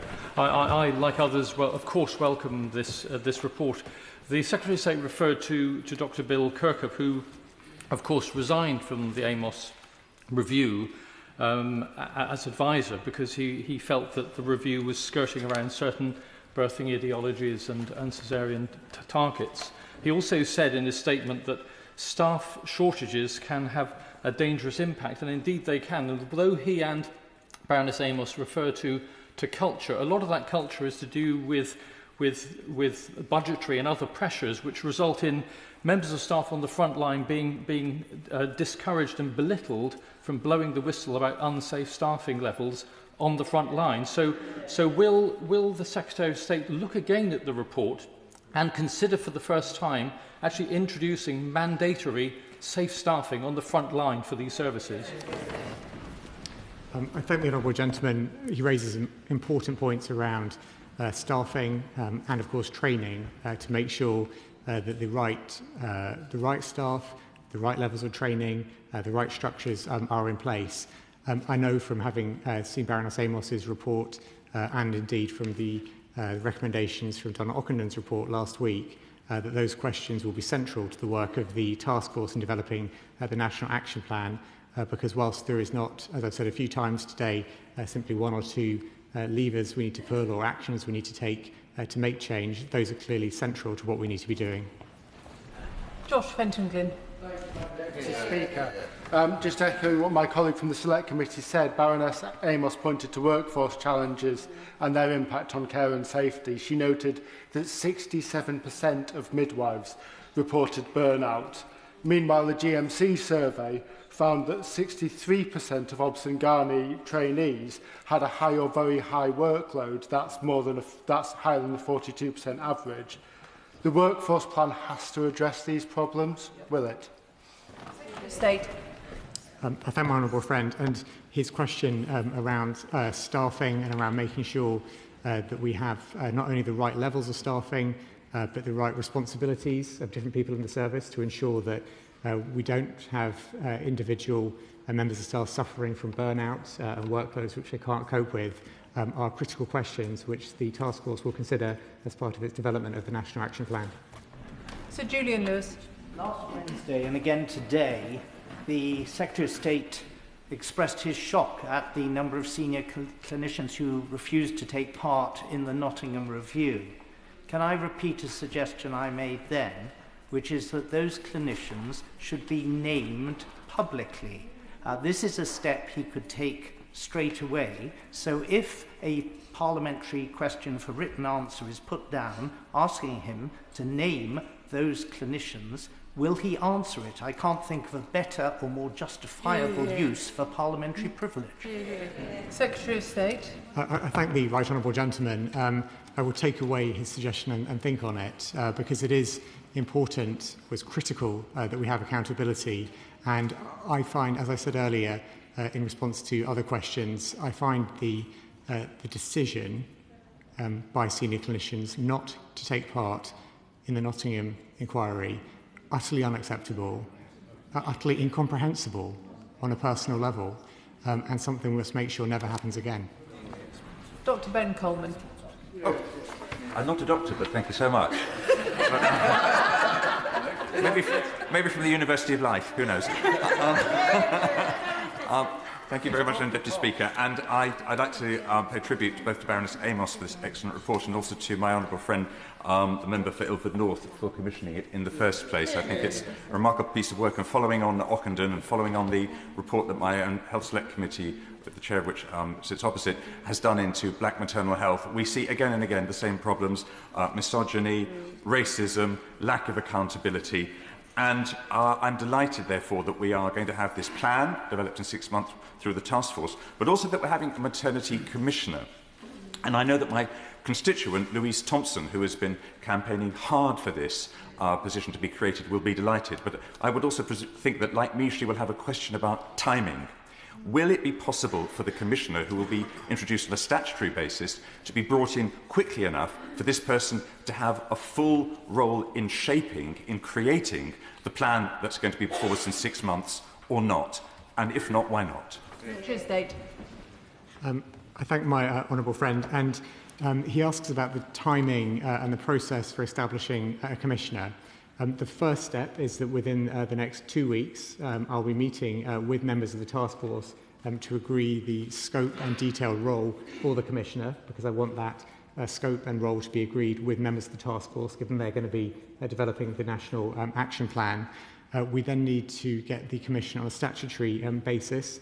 I want to get it on a statutory basis as quickly as possible. I'm keen to look for options through the Health Bill, but that will obviously be subject to discussions with the parliamentary usual channels about that.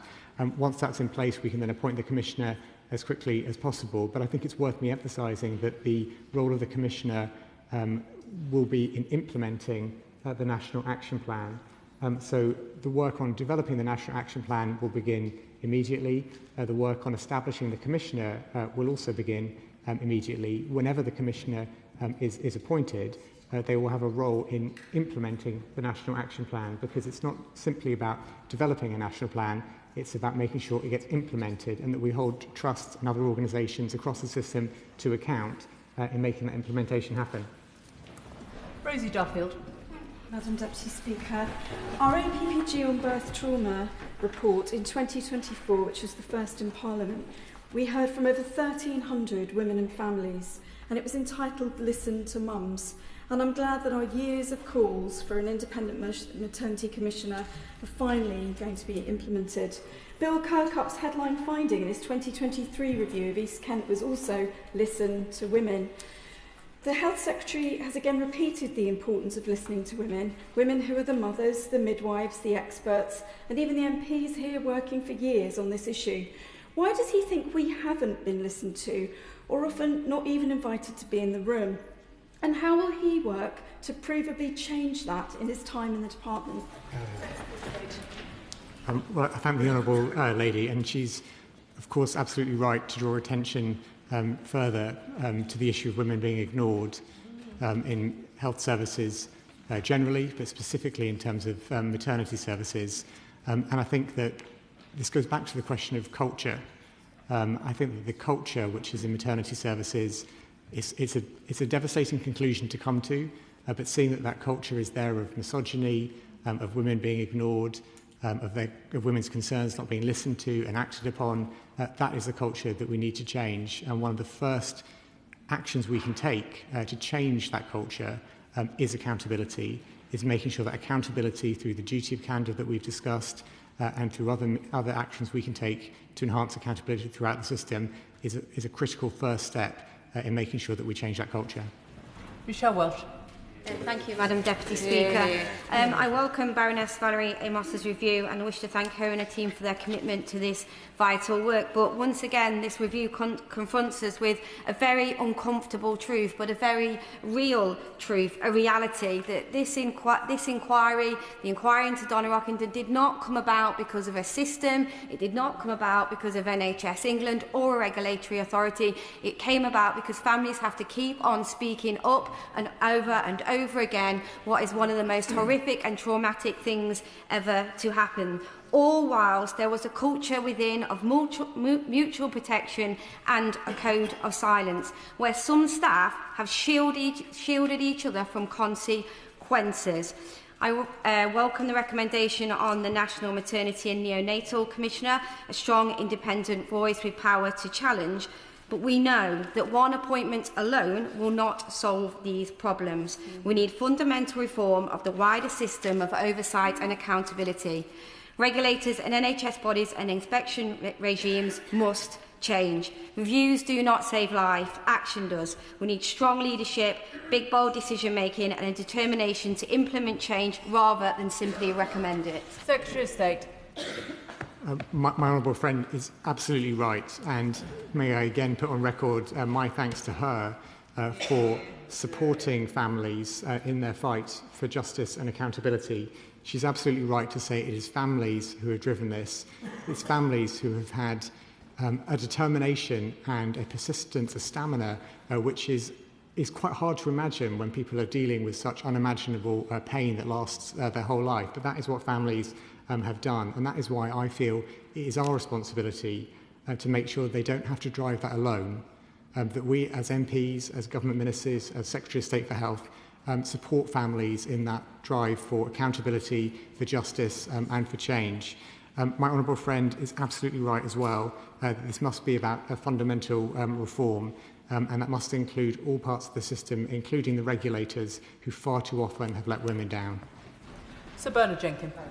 Mr. Speaker, how much will the Secretary of State keep an open mind as to whether it is right to abolish the Health Services Safety Investigation Body, which was specifically designed to provide for a duty of candour?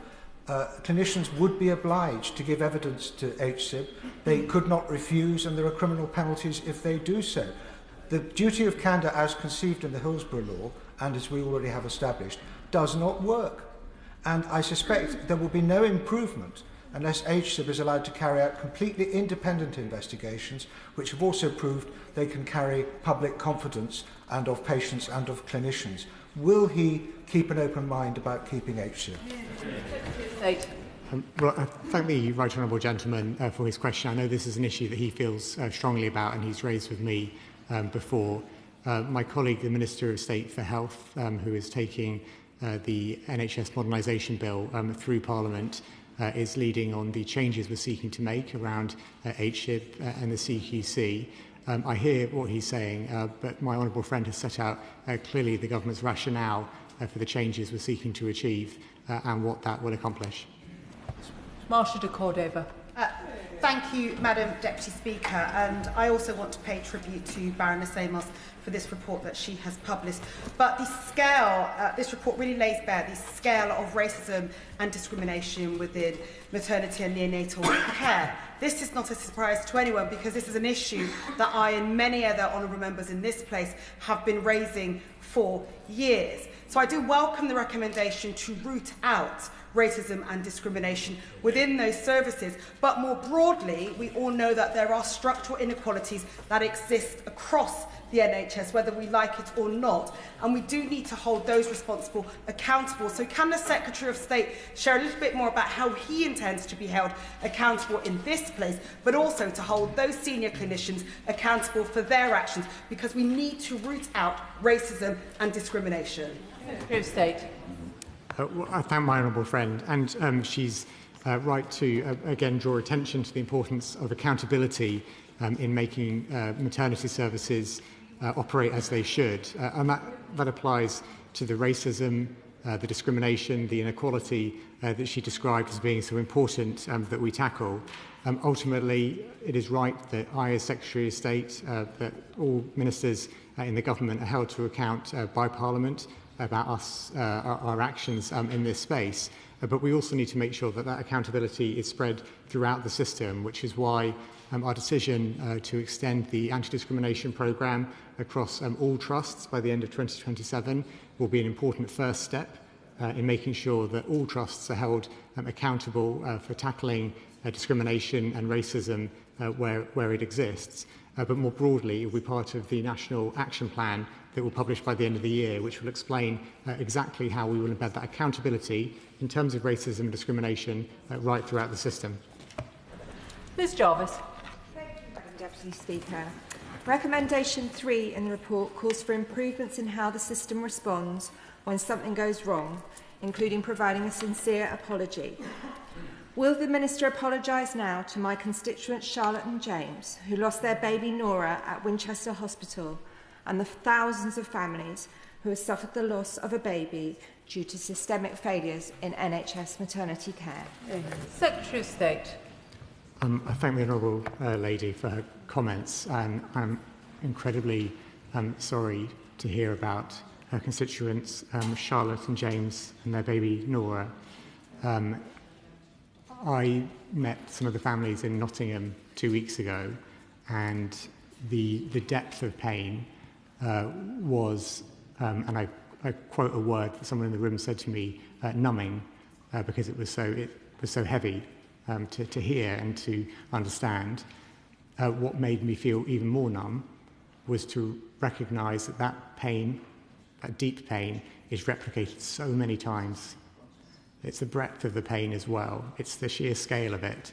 And I think hearing about her constituents, Charlotte, James, and their baby Nora, is just one more example of where families have been let down by NHS maternity services. And that is why this is a responsibility that weighs heavy on all of us and weighs heavy on me as Secretary of State to do something about.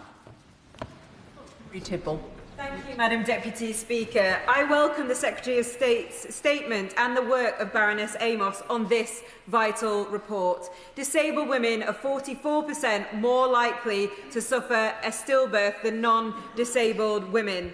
Drawing on the evidence session I chaired with our Maternable campaign of disabled mothers, Baroness Amos' report highlights the devastating discrimination and structural barriers causing such inequalities for disabled women, from devastating assumptions that we are not sexually active or capable of parenting, to the lack of accessible maternity spaces and medical equipment, as well as insufficient access to BSL interpreters. It sets out the appalling lack of coordination and continuity of care across maternity pathways and services for disabled mothers. Will the Secretary of State meet with me to ensure disabled women's voices are central to the Government's task force and in implementing the report's recommendation by overcoming the inequalities we face in our maternity care? Secretary of State. I thank my honourable friend, and she's an incredibly powerful advocate for the discrimination that disabled mothers face within the health service, but particularly maternity services. She talks about both the discrimination and the barriers to accessing care, and I think she's right to point to them being wide and systemic, and this is something which needs to be addressed as part of the comprehensive action plan. I'd be very happy for myself or a member of my ministerial team to meet with her to discuss this in more detail. Ellie Chowns. Thank you, Madam Deputy Speaker. I welcome the investigation by Baroness Amos, which has shone a light on the fact that these failings in maternity services are not isolated to one hospital or another, but across the piece. The Secretary of State identifies rightly that culture is at the centre of this, and that we must listen to the voices of women, and we must listen to the voices of whistleblowers. And that doesn't just apply to maternity services, it applies across the NHS and indeed in public life more widely. He's spoken about accountability, starting from the top, but I noticed he swerved the question earlier about whether he would come back to this House to report on progress against the goals he has set himself. It is shocking and shameful that black women are 3 times more likely to die than white women in maternity. Will he commit to coming back to the Chamber and to reporting and holding himself to account to change those racial disparities and to ensure true equity in healthcare? I thank the honourable lady, and I absolutely agree that I, as Secretary of State, must be held to account, and that is the role of this House. I will take that away and work out the best way of making sure that happens on a basis that people can understand and know what timetable it happens to, because I'd like to make sure that I'm held to account for the delivery of the whole action plan and what the right way of doing that is. But let me take that away and come back to her with an update. Bel Ribeiro Addy. Thank you, Madam Deputy Speaker. And I also want to put on record my thanks to Baroness Amos and her team and the families who relived their pain so that this report could exist. They are the real heroes here. And I welcome the report and the new neonatal and maternity commissioner that's been announced. It's vital, I believe, that the report recognise structural racism, but this will mean nothing unless it becomes national standards that tackle inequality and deliver high-quality care for every mother and their baby. The report, I note, stops short at recommending a target to bring to an end racial disparities in maternity care, and perhaps that's because the commitment was ours to keep in our manifesto. In April, the Minister for Secondary Care told this House that the target to end racial disparities in maternity outcomes will be informed by these recommendations. They are published now. Will the Secretary of State finally give us a timetable to deliver it? I remind him that black women are 3 times more likely to die in pregnancy and childbirth. Their babies are twice as likely to be stillborn. These are not statistics. They are mothers and children who are still dying. We promised a target at the last election. Without one, we cannot measure progress and we cannot end this disparity. State. I thank my honourable friend, and she is right to draw attention to the disparity in what black women and their babies experience in the health service and the extra risks that they face in maternity services in particular. The task force will produce a comprehensive action plan by the end of the year, and that will include with it I anticipate it will include with it metrics about delivery and ways of monitoring progress. So I'll make sure that her comments in that regard are fed into the work that it carries out. Bobby Dean. Deputy Speaker. To deliver on this review's recommendation in full is going to require serious capital investment. Just last week we heard about the hospital in my constituency in St Helier considering closing its maternity unit altogether due to potentially unsafe pipe work. So will the government commit to reviewing the phasing of the new hospitals programme, or at the very least providing the funds required to keep those buildings safe and open until the delivery of a new building? I thank the honourable gentleman. In terms of capital investment, as I set out in my statement earlier, we've announced an extra £41 million specifically to address critical safety issues in maternity and neonatal services. That funding is on top of the funding already in place, but will help address those critical safety issues. The wider action plan will set out our overall approach, and whilst of course, funding will be a consideration for what the government does. I would again draw attention to the importance of deep-rooted issues like culture, which must be addressed as part of the plan. Zubair Ahmed. Thank you, Madam Deputy Speaker. Can I start by commending my right honourable friend for the thoughtful and considered way he has approached this investigation and indeed other matters during his time in office. The Secretary of State rightly spoke about culture. Others have spoken about ideology. I wonder if he agrees with me that the only ideology that matters as we try to change this culture should be rooted in science and evidence. Yeah. And can I ask him to consider, therefore, that the maternity women should be the first in line as the beneficiaries of that science and evidence, whether it's the single patient record, to have access to their own maternity care records, so that data can make sure that poor care has nowhere to hide. We can finally get AI-enabled scanners and replace 19th century equipment that's currently being used to listen to babies' heartbeats. And finally, can I ask him to share formally the findings of this report with the Scottish Government, because much of those findings will resonate in terms of training, culture, clinical pathways, and unfortunately the Scottish Government has been less than forthcoming with its own investigations in this matter. State. I thank my honourable friend for his comments and his emphasis on the need for us to tackle the deep-rooted cultural problems in maternity services. He talks about how the only ideology that we should follow should be based on science and evidence. I agree with him very much about the importance of science and evidence and of making sure that women are aware of the risks and benefits of different options available to them to make informed choices. I would add to what he says is in that the only ideology I would, or the ideology I would be very comfortable to sign up to is one that says that women must be listened to. I think that is a principle that I think we can all agree on, and we should make sure that is embedded in our maternity services. He mentions as well investment in technology, including the single patient record.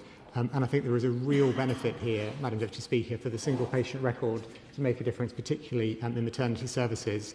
The single patient record will be enabled by the NHS Modernisation Bill currently going through Parliament, and I want to make sure it is available to maternity services as quickly as possible. And of course, I'm very happy to share a copy of the report with the Scottish Government. Alison Bennett. Thank you, Madam Deputy Speaker. The Secretary of State's announcement today that there will be 1,000 extra midwives is very welcome, even if it is a temporary bit of funding. But this is a review into both maternity and neonatal services. In Baroness Amos's review of Sussex, one thing she noted was that in the 12 months ending October 2025 at the Royal Sussex County Hospital in Brighton, only 50.1% of shifts were staffed according to the British Association of Perinatal Medicine guidelines, 50%. So what provision is the Secretary of State making to ensure that neonatal staffing is safe? State. I thank the Honourable Lady for her comments and for welcoming the additional 1,000 positions to make sure that newly qualified midwives can find a way to contribute towards the NHS. She again raises the issue which other members have rightly raised today about staffing, about training as well, and the questions about making sure we've got the right staffing in place with the right training to support them will be something the task force will consider ahead of the publication of the National Action Plan at the end of the year. Nearly. Catherine McKinnell. Thank you, Madam Deputy Speaker. That this report is welcome makes its existence no less tragic far too many mothers and babies already failed. Mothers like my constituent Amy, who just late last year was turned away repeatedly despite reporting reduced movements. Her baby Seren was born stillborn. The NHS spends almost as much on clinical negligence payouts than it does on maternity care itself. So can the Secretary of State update on progress in following the Locke review into clinical negligence? Because it's about time we started investing in better care rather than paying out for failure. Secretary of State. I thank my honourable friend, and I was incredibly sorry to hear about her constituent Amy, who was turned away repeatedly from services despite asking for their help. And I think that's a story that we've heard far too many times as part of the work Baroness Amos, Donna Ockenden have done, and the stories we all hear from our constituents.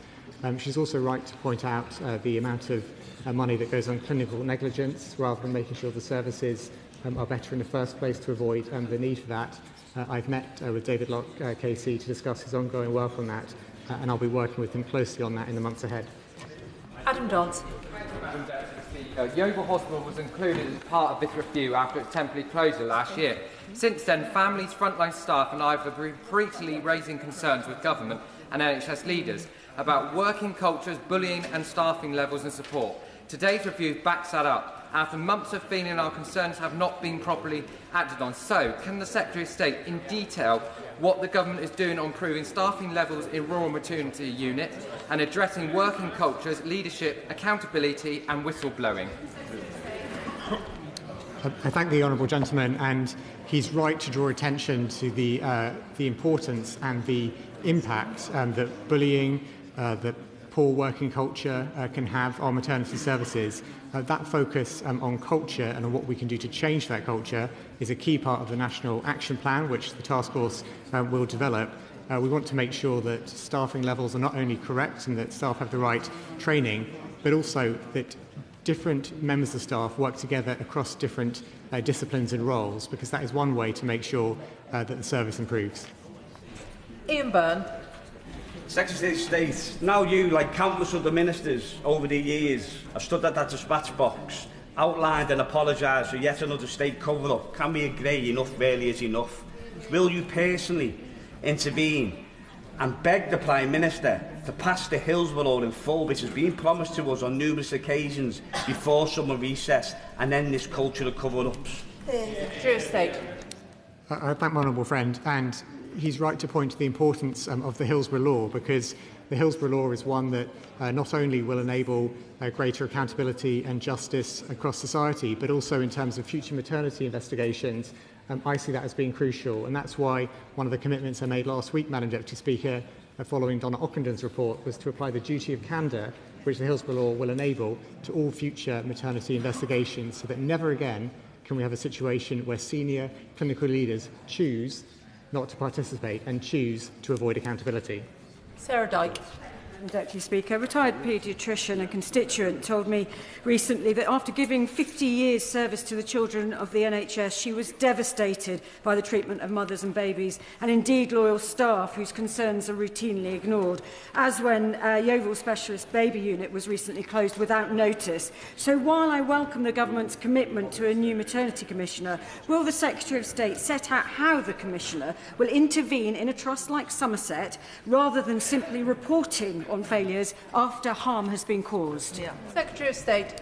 I thank the honourable lady, and in the coming 2 weeks I will be meeting with the National Task Force, which I chair, to set out and establish the scope and role of the new National Maternity Commissioner. I want to make sure that the scope and role of that Commissioner is agreed with the task force. The task force will produce the action plan which the Commissioner will help to implement, so I want to ensure this is all done with the same principles in mind. I think she also mentioned an important point around not only mothers being ignored, which they are far too often, but also staff being ignored. It's a point that a few members have made today, and I think bears repeating. We know that 9,000 staff contributed towards Baroness Amos's report, which underlines the fact that they want a better maternity service as well. Final question, Annalise Dodds. Thank you, Madam Deputy Speaker. The lack of national maternity triage standards has been of huge concern to some of my constituents, including through bitter and heartbreaking experience. He said that NHS England would be responsible for rolling out and monitoring these standards. So can I ask whether that responsibility will pass into his department by April of next year, and how will he really ensure that these standards are genuinely implemented at every trust? Thank you. Secretary of State. Well, I thank my right honourable friend for her question. And when talking about national triage standards, she's absolutely right to point to the impact they can make by ensuring that where there are problems, they are seen earlier, that women who need support can get that support earlier to prevent greater harm from occurring wherever possible by having that support at the right time.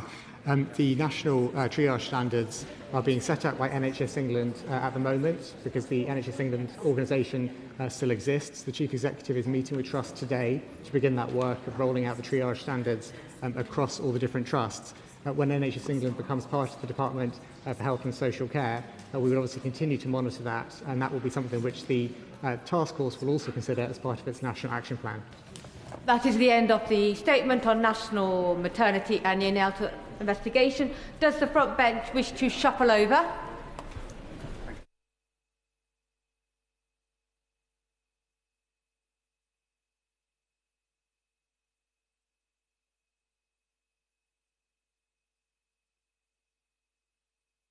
To the statement on the Defence Investment Plan. Secretary of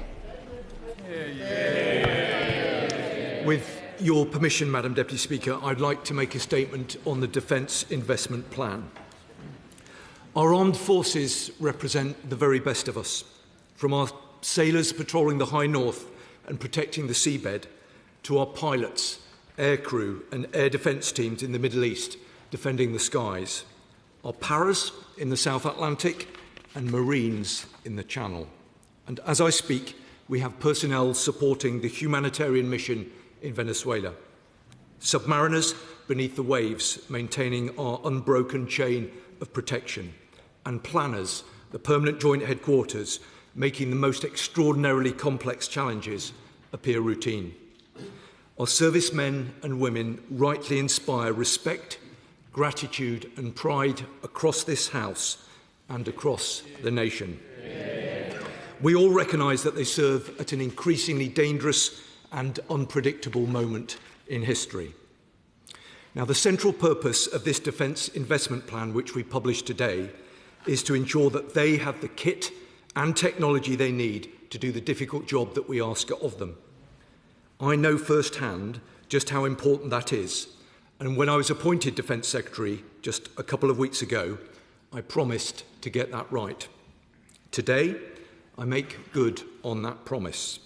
Now, before I set out that detail, I want to take the opportunity to thank the many hundreds of colleagues in the Ministry of Defence, in uniform and out, who have worked very hard to prepare this plan. Over the last few weeks, it's been a privilege to work with them, as it has been my ministerial team. In particular, I want to pay tribute to my honourable friend, the Minister for Defence, Readiness and Industry, who I know has invested many months in getting this plan right. Madam Deputy Speaker, I also want to place on the record my profound thanks to my right honourable friends, the Prime Minister and the Chancellor, for their support and the spirit of goodwill which has guided our negotiations over the past fortnight. They have, for 2 years, demonstrated steadfast commitment to our national security, and our armed forces are today better prepared and better supported as a consequence of that. I think it's important to also make the point that Ukraine is still strong in the fight, and Britain, over the past 2 years, has proven itself to be a reliable ally and a trusted partner. I also pay tribute to my friend, the Right Honourable Member for Rawmarsh and Conisbrough, who dedicated his time as a Secretary of State and worked in order to deliver this plan. He set out to this House in clear terms why he could not support an earlier version of the plan. Madam Deputy Speaker, I will lay out what has changed and why I can. This plan now commits more investment in our armed forces, £298 billion over the next 4 years. That includes an additional £15 billion on top of last year's spending review settlement, of which most is extra day-to-day spending for training and improving availability of ships and aircraft to increase our warfighting readiness. That is 1.5 billion more than when I took up this job just a couple of weeks ago. This means that defence spending will now increase in real terms by 27% between 2023 and 2024 and 2029 and 2030. That is a bigger increase across a Parliament than any present member of this House has ever seen. It means the 74 billion allocated to our armed forces next year is now 20 billion more than the last year of the previous government. And it means by the end of this decade, the proportion of GDP spent on defence will now be higher than at any time during the last 30 years. Now, we've made some difficult but necessary decisions to fund this, but our fiscal rules have been upheld and day-to-day spending on frontline services has been protected. All departments were asked to contribute 1% of their capital budgets from this year, while those with larger resources, the DFT Roads budget and DESNES, were asked to make further contributions. Full details will be set out in a written ministerial statement today. And to reinforce this additional investment, this Labour government is announcing a new £50 billion defence export facility to support British defence firms to go out and win contracts across the globe. More money matters, of course it does, but so do the choices we make on how to spend it. And so, I have taken the decision to reprioritise a further £1 billion within the plan to ensure that it better reflects the way that war is waged today. It will provide our service personnel with the capabilities they need to deter and fight now and in the years ahead. The war in Ukraine has seen battlefield technology advance faster than at any time in our history, and few have done more to ensure our armed forces kept pace than my honourable and gallant friend, the member for Birmingham Selly-Oak. I thank him for his service and for the work that he did as a minister. He will know artificial intelligence, autonomy and uncrewed systems are no longer capabilities of the future. And through this dip, they will now receive the sustained investment that reflects their strategic importance. So today, we commit the UK's largest ever investment in drone warfare, £5 billion for strike, protector and surveillance drones across the Royal Navy, the Army and the RAF, anti-submarine vessels, uncrewed ground vehicles and fighter jets, a new uncrewed systems task force to rapidly develop and field new autonomous capabilities, and funding for Europe's biggest drone testing site, the Uncrewed Systems Centre in Swindon, which I opened on my very first day in the job. A project which owes thanks to the efforts of my honourable friend, the member for Swindon North.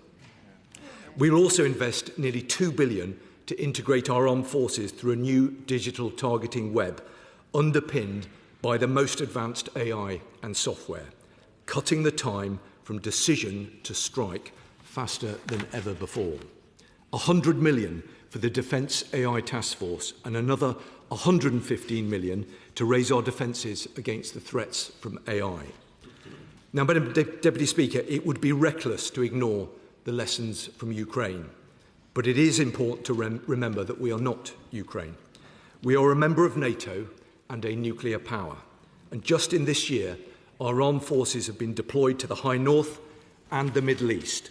They are now readying themselves for the prospect of regenerating Ukraine's forces and reopening the Strait of Hormuz.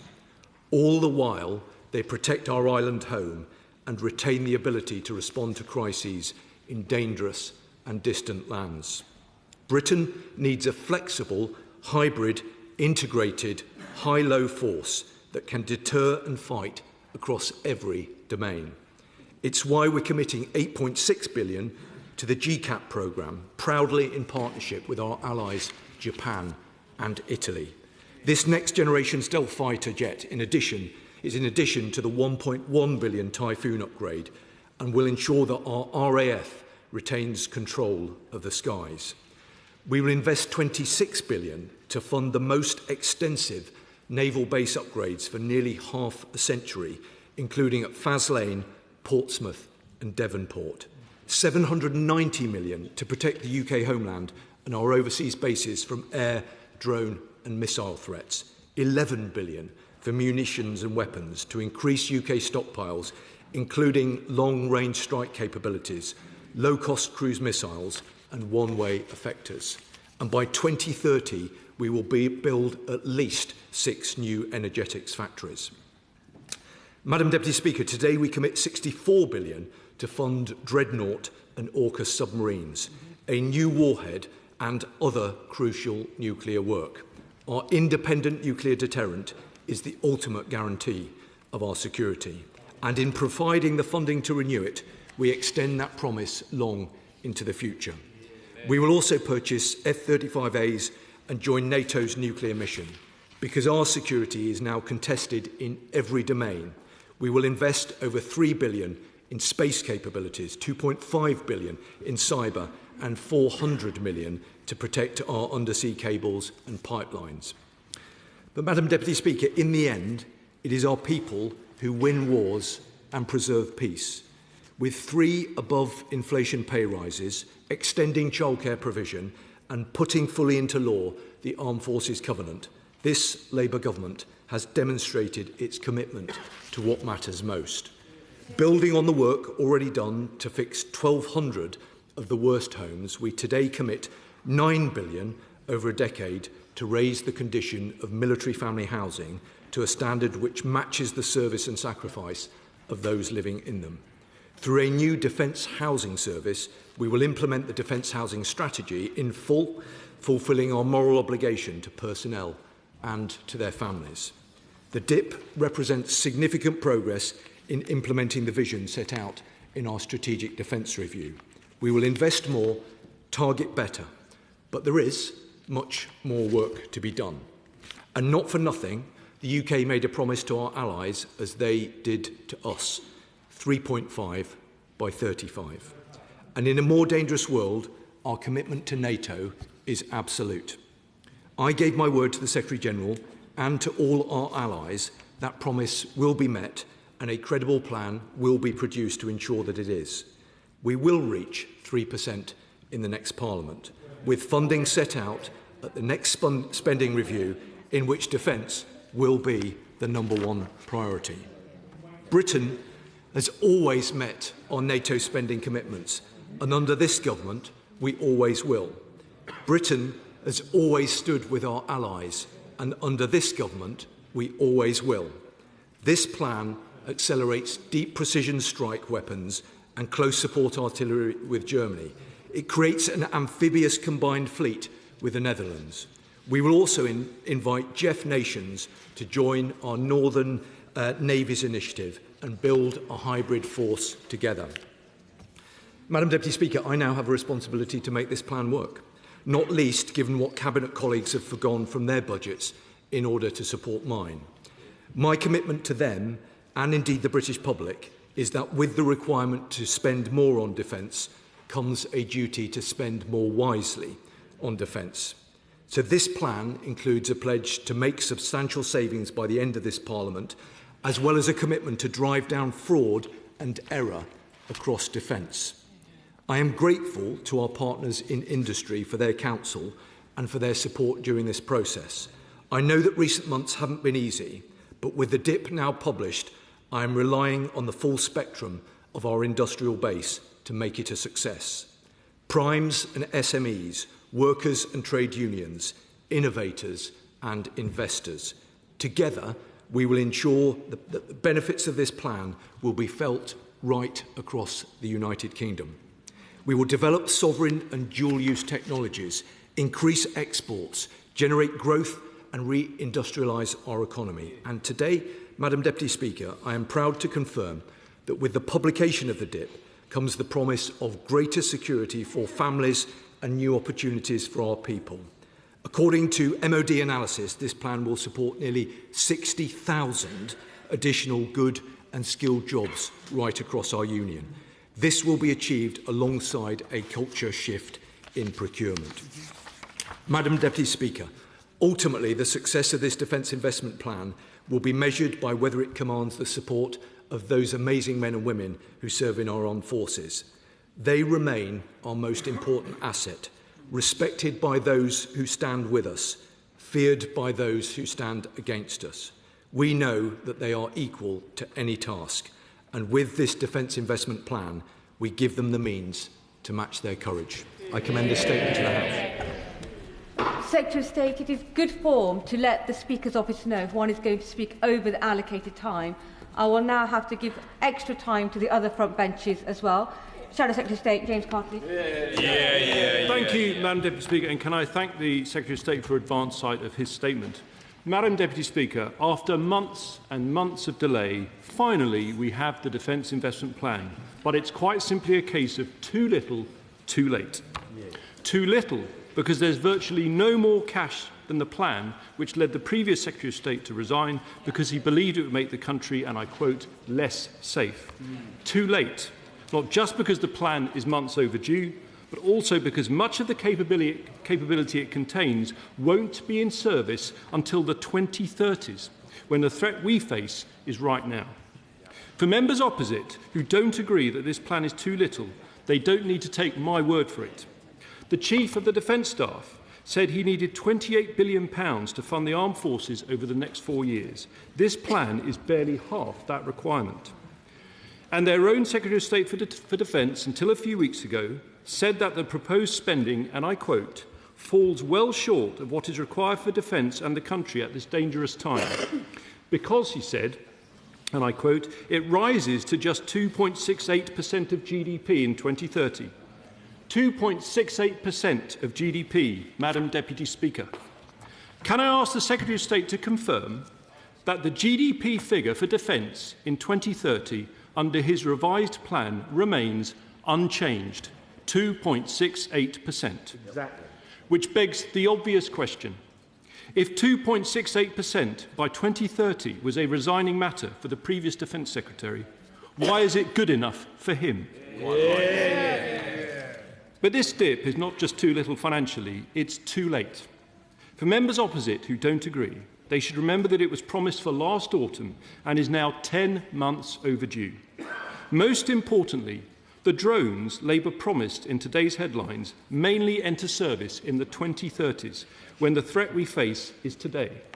Autonomous drones to fly with the Apache, uncrewed surface and underwater vessels, the prototype for the RAF's autonomous fighter jet, all entering service in the 2030s, far too late in this fast-changing world of tech-driven warfare. On that subject, it was ironic that the Prime Minister announced the dip at Malloy Aeronautics in Maidenhead, where I also launched the MOD's first-ever defence drone strategy back in February 2024. But back then, we were world leaders in drone warfare, having supplied Ukraine with cutting-edge drone capabilities that were not on a press release, but real kit used on a real front line against Europe's peer military threat, the Russian armed forces. So what happened? Labour came to power and put all that progress on hold, paralysing procurement, whilst we waited first for the Strategic Defence Review and then for the dip. But the big question, why all the dither and delay? In a word, money. Isn't the harsh truth that those drones could come into service far sooner, but the government are unwilling to commit the cash before the 2030s? Isn't this the inevitable result of a Prime Minister unwilling to cut welfare, prioritising a bigger benefits bill over properly funding defence? Which begs the next question, Madam Deputy Speaker. Where's the Right Honourable Member for Makerfield in all this? Where is it? Can the Secretary of State tell us if the putative Prime Minister has been consulted on the dip, and most importantly, has he given it his blessing? If not, is the dip even worth the paper it's written on? Madam Deputy Speaker, it is rumoured that the current Prime Minister may have ambitions to be the next Secretary-General of NATO. If this is true, might it have been advisable to include in the dip a funded plan to get to 3% on defence? So can the Secretary of State tell us in which financial year Labour will spend 3% on defence? And finally, for all the focus on drones, our people remain our most important capability. Not just our regular personnel, our reserves and their families, but our cadets and our veterans. Now, I was proud to make the decision to buy back the Defence Estate from Annington, a deal the previous Labour government left untouched. But given that I thought we all wanted to deliver homes for heroes, Madam Deputy Speaker, can he confirm, it's a critical question, it's about the accommodation of those who serve our country, can he confirm that the Defence Investment Plan includes cutting hundreds of millions of pounds from the budget for forces housing, shifting it from this Parliament into the 2030s? Can he confirm that's the case? And can he confirm that he is also cutting cadet funding at the same time and over the same time period? Finally, Madam Deputy Speaker, on veterans, and I hope he's had a chance to think about this after my previous question, does he agree that a top priority for the new Prime Minister must be to back our former soldiers and scrap the Northern Ireland Troubles? To conclude, after months of dither and delay, it's taken the sudden end of his premiership for the Prime Minister to finally publish the DIP in a desperate search for a legacy. But it's a legacy of failure. An underfunded defence investment plan, too little, too late. The men and women of our armed forces deserve much better. Madam Deputy Speaker, the Shadow Defence Secretary talks about legacy. So let me remind him that under the previous government cut back by almost 50,000 our service personnel. The morale of our troops was through the floor. 46 of the biggest 52 projects were delayed or over budget. And there was an equipment plan without the funding to back it up. I'm also, I have to say, quite perplexed that he wants to raise concerns about the announcement that we've made with regard to drones. We've just literally announced the largest ever investment in drones in our country's history. And when he gets the time, and I know because he will want to look carefully at the detail, he will see that over the past 2 weeks, we've reprioritised activity in order to bring forward spend so that we can deliver operational capability sooner than otherwise would be the case. He did mention housing, and I understand why he would want to raise that, because housing is hugely important for defence and for the armed forces community, and I know what it's like to live in armed forces accommodation. And I said in my earlier remarks that we absolutely have a moral responsibility to those who serve to ensure that we are able to provide them with the best possible living accommodations. That is why we have recommitted today to £9 billion of investment over the next 10 years. That will see investment in the housing estate growing each year in real terms over the next 10 years. That is an absolute commitment that we've made today. He also mentioned, and I understand again why he chose to do so, the importance of cadet forces. All of us in our constituencies will no doubt engage with cadet forces. They are an absolute force for good in communities around the country. And that is why we've made a clear commitment to continue to invest and modernise in our cadet forces to continue to improve outstanding opportunities for young people. He asked specifically about the percentage of GDP that we will be spending on defence. I would just gently point out to him that when we came into government 2 years ago, we inherited a figure of 2.3%. That was the figure that we inherited. It's currently at 2.5% and will be at 2.7% by the end of this Parliament, with a clear commitment to spend 3% in the next Parliament and an absolute critical commitment to spend 3.5% by 2035.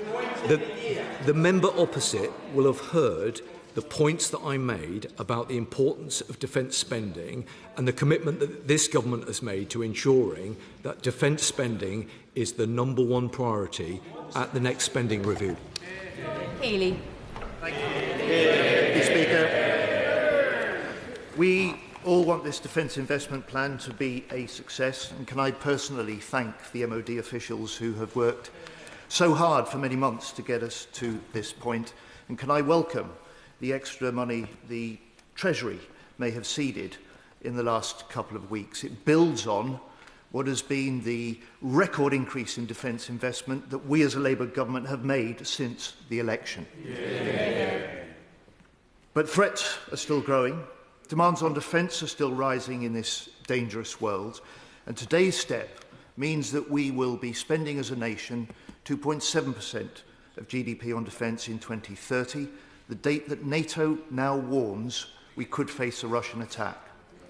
So with European security at stake, would my right honourable friends agree that more needs to be done in the months ahead, beyond the dip, to develop a clear, credible funding plan that will hit 3% and that will meet our NATO commitment of 3.5% by 2035? Yeah. Madam Deputy Speaker, I'm very grateful to my right honourable friend for his service in government. He did an excellent job as Defence Secretary, and I aim absolutely to build on the work that he did. I know that he will share the pride that this government has in the commitment that we have already made, £298 billion over the next 4 years, £15 billion of new money in this plan, and with an increase in defence spending in real terms by 27% up to 2930. But he's right, we do need to do more. We will need to spend more on defence, and that's why there was a clear commitment that that will be a #1 priority at the next spending review.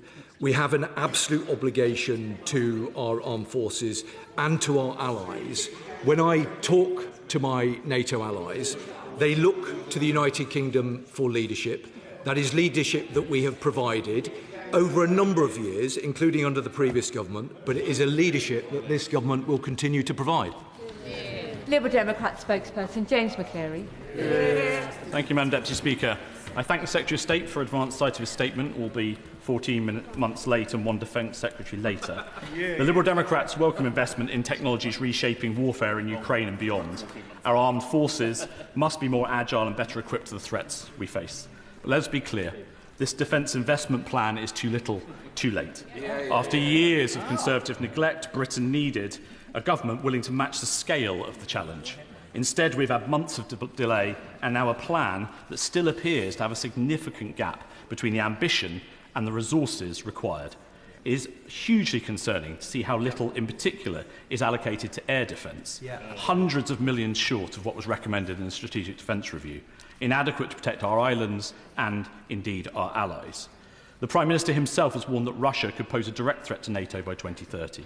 Yet the architects of the Strategic Defence Review, General Sir Richard Barrons and former Labour Defence Secretary and NATO Secretary-General Lord Robertson, have both made clear that the current funding is not enough. Just weeks ago, the Defence Secretary resigned because he believed the funding settlement offer was not sufficient to keep Britain safe. The new settlement does not bridge that gap, and yet the new Defence Secretary claims it is enough.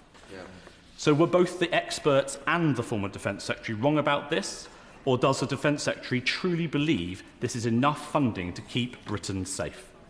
Liberal Democrats have welcomed plans to sort out the sorry state of forces housing. So it is really concerning to hear reports that funding is being found by raiding existing defence budgets, including for military housing. If that is true, what message does the Secretary of State have for serving personnel and their families still living in mouldy homes? Is this genuinely new investment or simply moving money from one overstretched budget to another? Madam Deputy Speaker, the last thing our armed forces and defence industry need is more uncertainty. Between delays to the dip, a change of defence ministers and now a new Prime Minister incoming, they have already dealt with a lot. It is reported that the Right Honourable Member for Makerfield, who looks certain to become the Prime Minister in the coming weeks, is sympathetic to the Liberal Democrat plan for defence bonds. Despite the Prime Minister appearing to rule it out in his speech today, can the Secretary of State confirm whether defence bonds are at least under consideration to provide the injection of funding our armed forces so desperately need? Secretary of State? Well, I would just gently say to the honourable member opposite that when his party was in coalition government with the Conservative Party, defence was cut by 22%. So we're all judged by our record and by the actions that we take.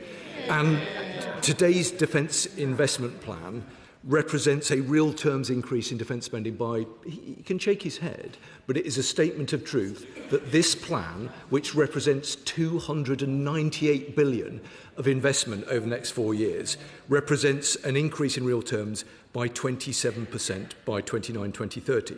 He spoke about housing. I hope that he heard the words that I spoke earlier about the absolute commitment to our armed forces to make sure that they've got a standard of accommodation that is absolutely fitting for the nature of the service that they undertake.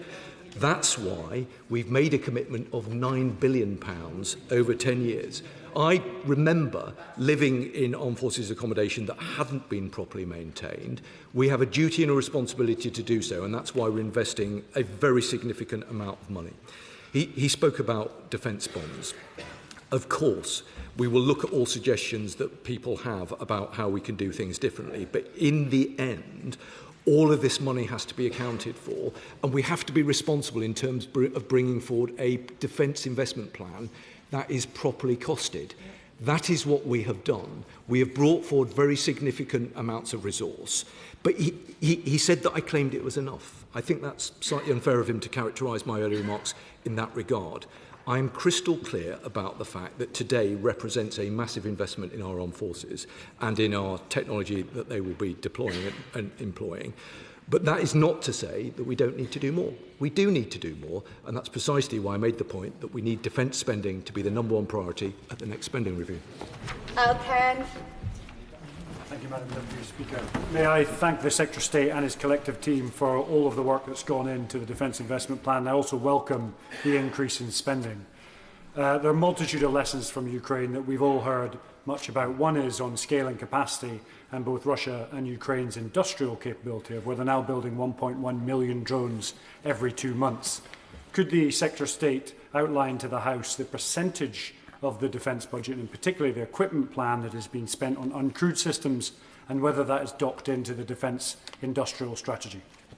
Secretary of State. Well, I'm grateful to my honourable and gallant friend for the work that he has done in this particular area, and I know that he has a particular percentage in mind, and I'm keen to discuss it more with him. I hope that he will acknowledge today, though, that this dip brings forward the largest ever investment in drone warfare.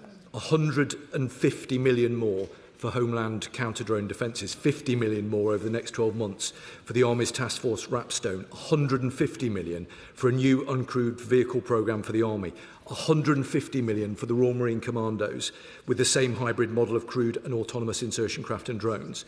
So I hope that he will acknowledge that over the past couple of weeks there has been a refocusing, a sharpening of the plan in order to ensure that we learn the lessons from Ukraine.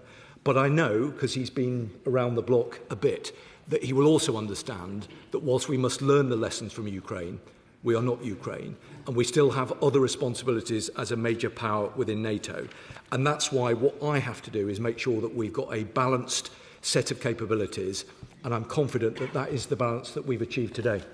Father of the House, I believe. Many wonder whether aircraft carriers are going to go the way of the old battleships, uniquely vulnerable to drones costing a tiny fraction of their cost. But to protect aircraft carriers, you need destroyers and frigates. Moreover, in 2 world wars, we relied completely on destroyers and frigates to protect our food supply. So will the Secretary of State say more about the replacement of our ageing frigate and destroyer fleet, particularly with regard to Type 45 and Type 83 destroyers? Secretary of State. Well, I'm grateful to the Father of the House, not least because it gives me the opportunity to pay tribute to all of those who serve at sea, doing extraordinary work in the service of the Royal Navy. As an island nation, the capabilities that they provide are mission critical for us. And that's why between now and the end of 2030, we expect the Royal Navy to take delivery of 5 new warships and the final Astute-class attack submarine. And in the same period, we will bring our first large autonomous surface and subsurface autonomous platforms into service. Those who serve in the Royal Navy do exceptional work on behalf of our nation, and we will make sure that they have the resources and the capabilities that they need to keep our country safe. Select Committee Chair Dundas. Thank you very much, Madam Deputy Speaker. I thank the Secretary of State for the ministerial briefing beforehand and for allowing Defence Committee members advance sight of the Defence Investment Plan. I welcome also that we now have a fully funded plan backed by Treasury, which is scalable for key facets such as housing, training, workforce recovery, AI, housing, integrated air and missile defence and munition stockpiles. However, there is no clear pathway to reach 3% of GDP spend. And despite assurances that the dip would go further than previous defence equipment plans, it actually contains less detail. There is no full 10-year expenditure plan.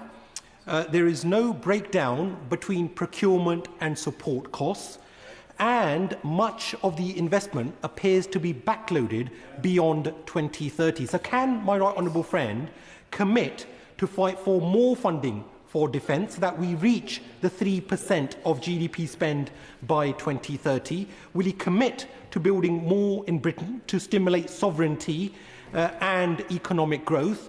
Also, thirdly, what operational risks have been accepted in the interim while there are being cuts to investment in certain areas, and when will our committee be furnished with the full details so that effective parliamentary scrutiny can be undertaken? Well, Madam Deputy Speaker, I'm grateful to the Chair of the Select Committee for the scrutiny that I know that he will apply to this important piece of work. He reeled off a number of different capabilities, and I'm very happy to discuss those with him in more detail. The essence of his question was seeking an assurance that I will commit to fight for the funding that defence needs. Of course, I will give him that commitment. It is my job now to make sure that we've got the resources that we need to field the kind of capabilities required to keep our country safe at a point of great challenge. That does involve working very closely with our NATO allies. That does involve providing them with the certainty of our long-term commitment towards defence funding. And it will require us to show a trajectory to the 3.5% commitment that we have made. He's also right to raise the point about backing Britain. The Prime Minister, the Chancellor and other ministerial colleagues have been absolutely clear that whilst, of course, we need to provide additional resource in order to provide the capabilities we need, but we also need to do that in a way which ensures that we are best able to grow our economy and create and sustain good, well-paid defence jobs right around the United Kingdom. That is an absolute priority for me, and I give him an assurance that we'll work closely with him on it. Julie Lewis.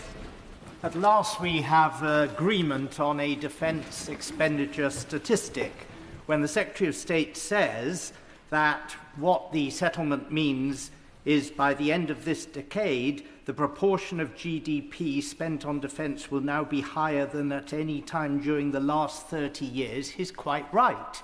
The trouble is, if you go back 30 years to 1995, what we were spending then under the new accounting rules was 3% of GDP. And that was 6 years after the fall of the Berlin Wall.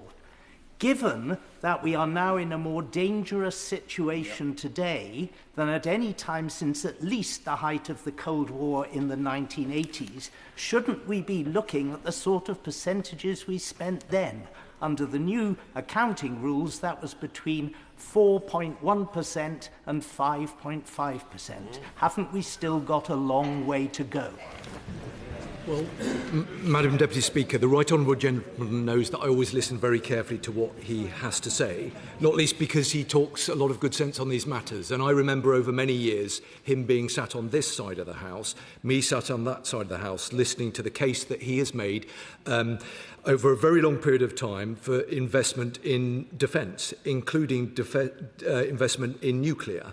And I know, therefore, that he will welcome the $63 billion over the next 4 years to strengthen the UK's nuclear deterrent. He's spoken with great consistency on these matters over many, many years. He's right to say that there is still work to do in order to point the trajectory to 3.5%. I think today is a very significant step forward in terms of providing additional resource and additional capability. The $298 billion is a very significant commitment by this government. When we came into office 2 years ago, the percentage of GDP was at 2.3%. We have increased that. We're on a trajectory to increase it over the next few years. And we need to make sure that through the next spending review process, we've got the resource that I think most honourable and right honourable members agree that we now need to chart that course to 3.5%. That is an absolute commitment that we will honour, and we will work closely with our NATO allies in order to do so. Wes Streeting.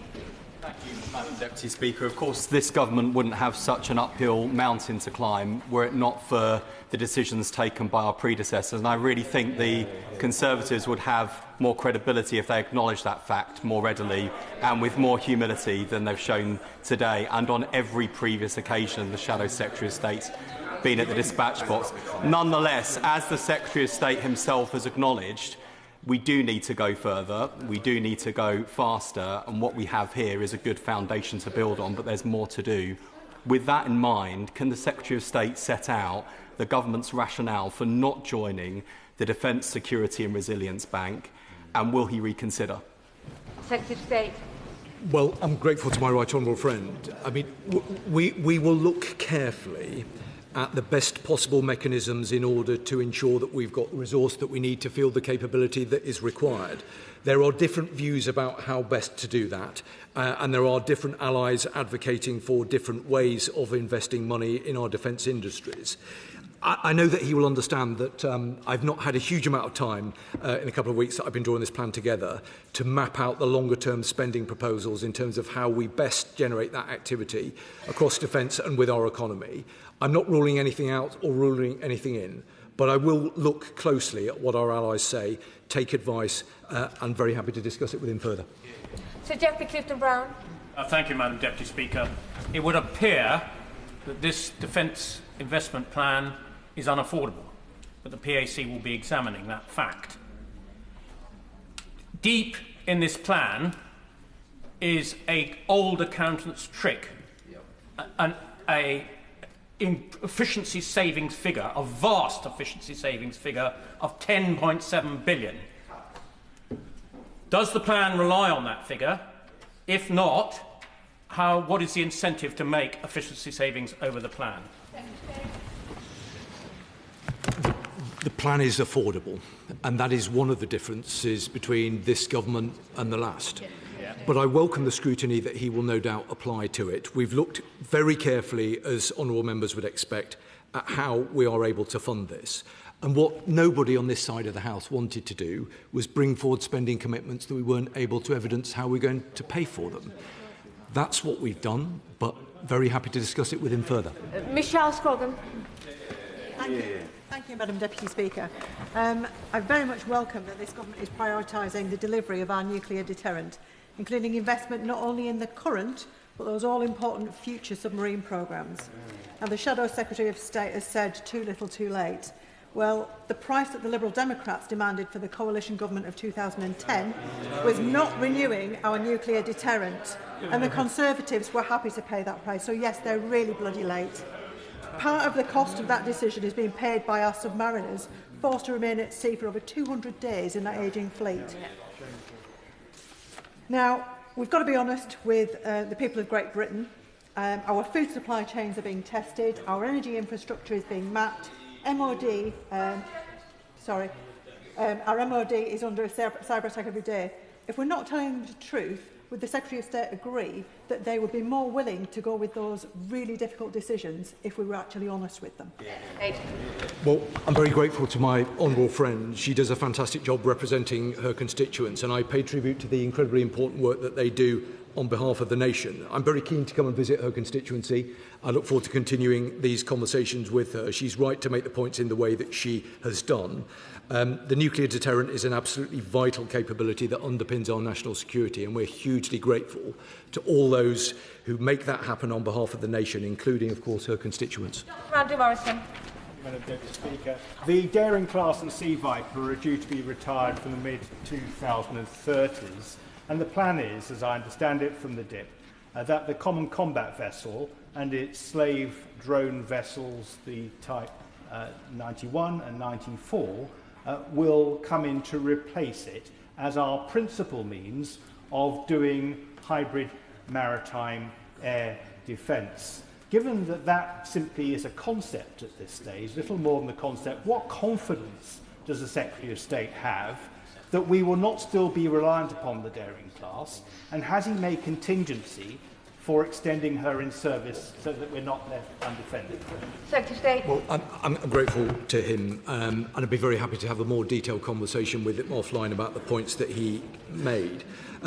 He will know that there is a massive programme of transformation that's been set out by the First Sea Lord in recent times. Clearly, we're working through the detail of all of that to ensure and satisfy ourselves that we've got the right capabilities. But as I said earlier, I do want to take the opportunity to pay tribute to all of those who serve in our armed forces, particularly those who serve at sea in the way that he described. This is an important capability, and we will make sure that we've got the right capabilities in the right place at the right time. McKillian. Thank you, Madam Deputy Speaker. I've had the opportunity to oversee or look over the defence equipment plan over the last 13 or so years, and we see repeatedly a profiling over a decade with huge optimism that savings and efficiencies will come down the line, and that's how it gets across the line of affordability. So will the Secretary of State commit to making sure that there's proper parliamentary scrutiny of this through the Public Accounts Committee, the Defence Select Committee, and hopefully next week, if the ministers can be agreed to attend, to come to a meeting of the Treasury Select Committee with Defence Select Committee colleagues from both the Treasury and the Ministry of Defence. Secretary of State. Well, I'm grateful to the chair of the Select Committee who makes important points. I know that she will have heard my earlier comments about the requirement when spending more on defence to also spend more wisely. And I am acutely conscious of the reputation of defence procurement spending going back generations.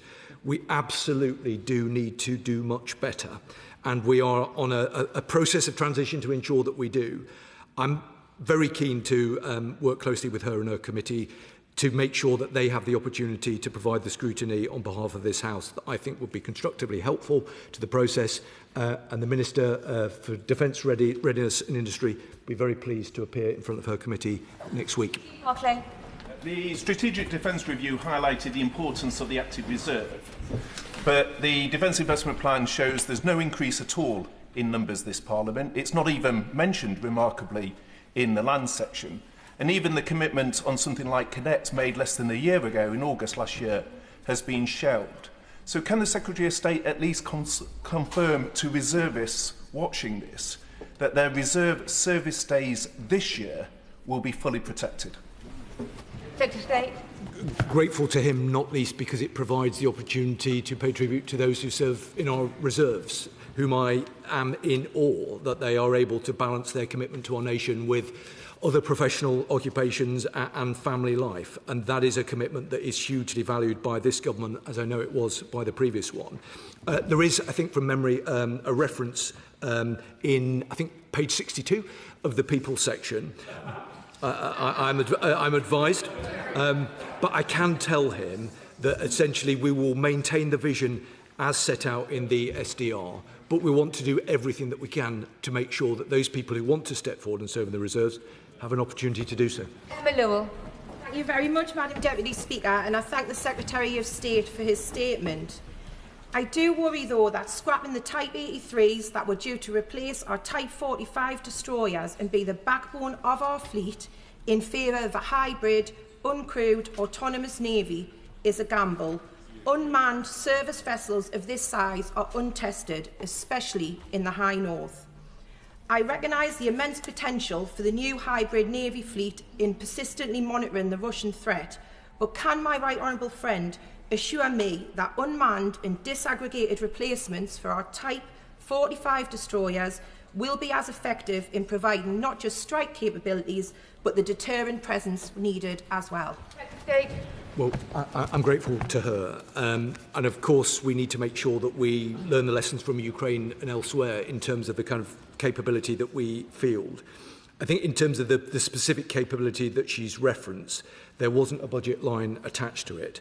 And therefore, as part of the transition to the hybrid Navy, the First Sea Lord has set out an alternative vision for how we're going to field that kind of capability.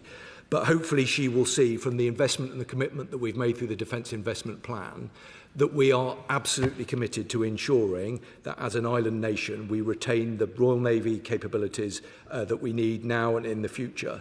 They are vital to the defence of our nation, and we will always make sure that we've got the right kit in the right place at the right time.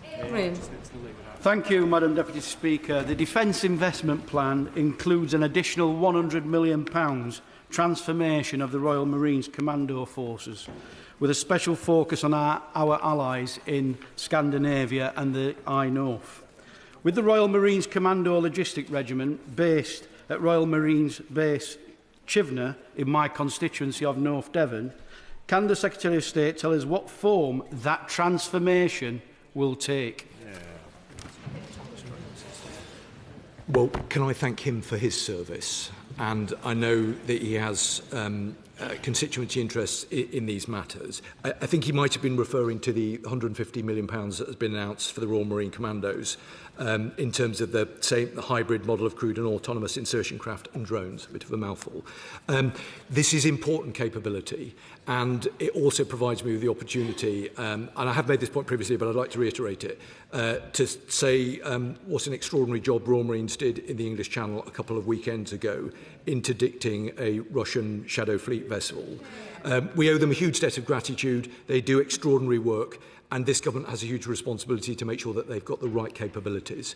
Either myself or one of my ministers would be very happy to discuss the technical detail further, though. Thomas. Thank you, Madam Deputy Speaker. £63 billion this investment plan lays out this country will spend on our nuclear deterrent over the next few years. But that's not just to keep the UK safe. We offer that as an umbrella protection across our European NATO allies. That is a massive point. It's extremely expensive. It's more than some entire government departments will get. And it's huge, and we should celebrate it. So can the Secretary of State assure me that when he travels to Turkey for the NATO Assembly soon, and he travels with the Prime Minister, when we do come under some pressure, because we haven't laid out how we're going to hit 3% soon enough, that point is made gently to our friends and allies that actually we are spending a huge amount of money keeping them safe. Well, I'm grateful to my honourable and gallant friend. I think he does make an important point, and it's right to emphasise that in the context of NATO, we are the third largest spenders of resource on defence spending. He's right to point out about the 63 billion that's been committed over the next 4 years. That is a very large figure, and it's a very significant commitment. But as he will know very well, not least because his constituents benefit from that investment, it also means good, skilled jobs for people right around the country, including in his constituency. Sir Ian Duncan-Smith. Deputy Speaker, isn't the reality, I say to the Secretary of State, that the plan that he's put forward barely scrapes into 2.7%, not 3%, and leaves us £9.3 billion short every single year of this process? And I say to him that with all of that and not achieving our target, how in heaven's names does he think, if he's not going to achieve 3% in the period that he was asked for, 2030, how is he ever going to achieve the NATO minimum, de minimis, of 35? It's not going to happen. In 35, he will not get 3.5% out of this budget, won't he? Will he give us the dates? Secretary of State. Madam Deputy Speaker, I don't agree with the right honourable gentleman. The Defence Investment Plan represents a very significant commitment from this government into defence spending, nearly £300 billion over the next 4 years, £15 billion of new money within this plan. And he's heard the point that I've made about the real-term spending increase by 27%. I've been very clear about the need to spend more on defence. And I've been very clear about the fact that it will be the next spending review that will provide the resource required to chart the trajectory from 3% to 3.5%. I agree with him. That is precisely what our allies want to see. And I'm confident that we will make good on that commitment in the context of the next spending review. Baker. Thank you, Madam Deputy Speaker. Today is a step forward and a down payment on the future of towns like mine in Aldershot and Farnborough. But as much as we wrangle over percentages of GDP, on the ground we still lack the industrial capacity to actually spend this money and build more. Defence companies in my patch and across the supply chain cannot access the finance they need to hire more people and expand production, which is why I've been campaigning for over a year for the UK to join the Defence Security and Resilience Bank. Does the Secretary of State recognise this challenge, and what are we going to do to increase our industrial capacity? Well, I'm grateful to my honourable friend, and it was an absolute pleasure to be in her constituency at the weekend for Armed Forces Day. Aldershot is the home of the British Army, and she's done a fantastic job representing her constituents and her constituency. She's right to raise the point in the way that she does about defence finance. And I can tell her and the House that the defence finance and investment strategy will be published in the autumn. Dave Dugan. Deputy Speaker, this defence investment plan is 300 days late and £13 billion short.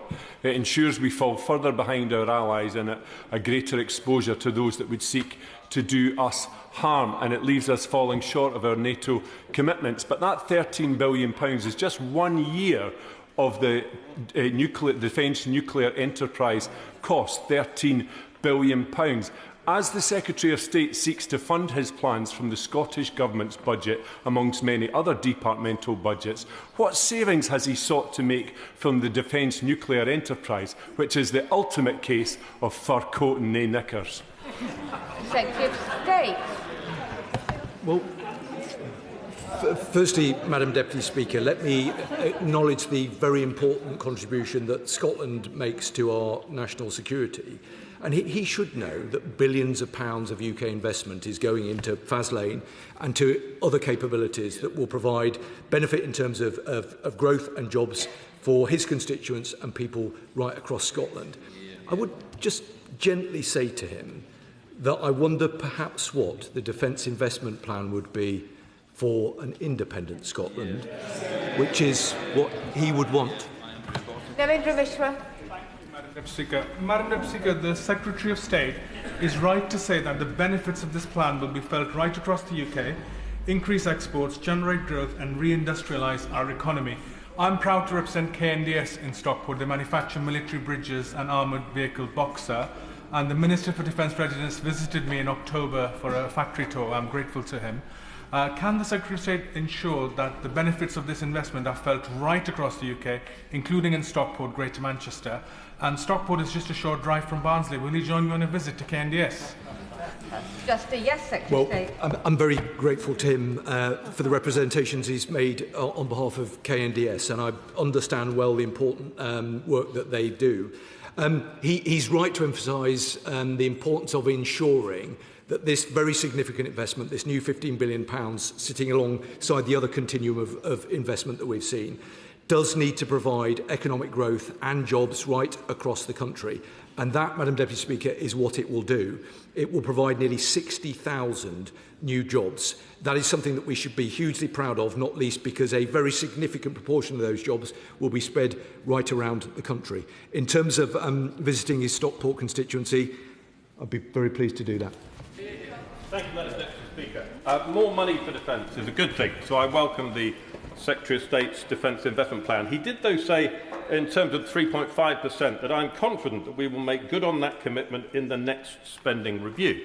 And I don't know why he's so confident, because the current Prime Minister won't be the Prime Minister, the current Chancellor won't be the Chancellor, and dare I say it, the current Secretary of State may not be the current Secretary of State.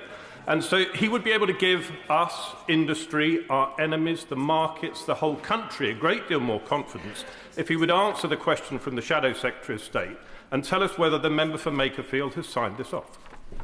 Secretary of State.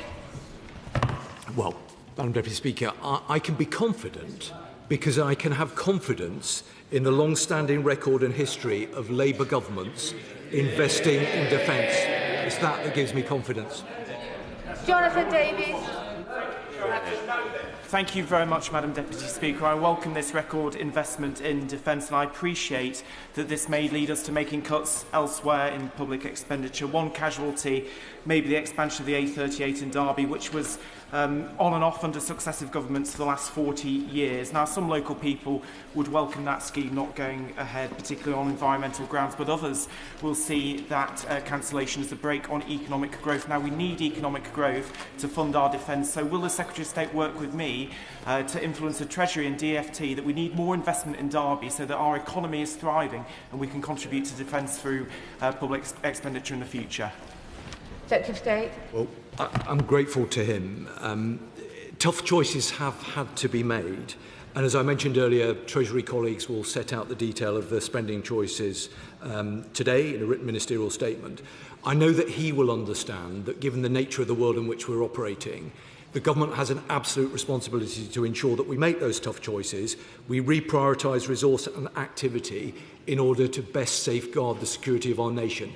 That is what we've had to do in this Defence Investment Plan. That has involved some tough choices, but that is the right way to proceed.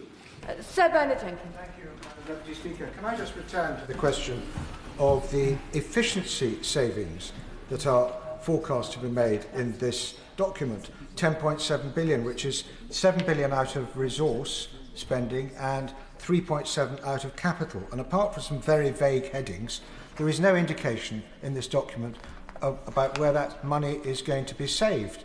Can he do a written statement as soon as possible to set out exactly how these savings are going to be made? Or I rather agree with the Right Honourable Lady, the Chairman of the Treasury Select Committee, that, you know, we've all seen these accounting tricks before, and under previous governments of both colours, and these savings are very rarely made, so you'll have to factor that in to the negotiations with the Chancellor of the Exchequer, whoever that may be, in the forthcoming spending round. And I take that to be a very significant point he's made about the next spending round.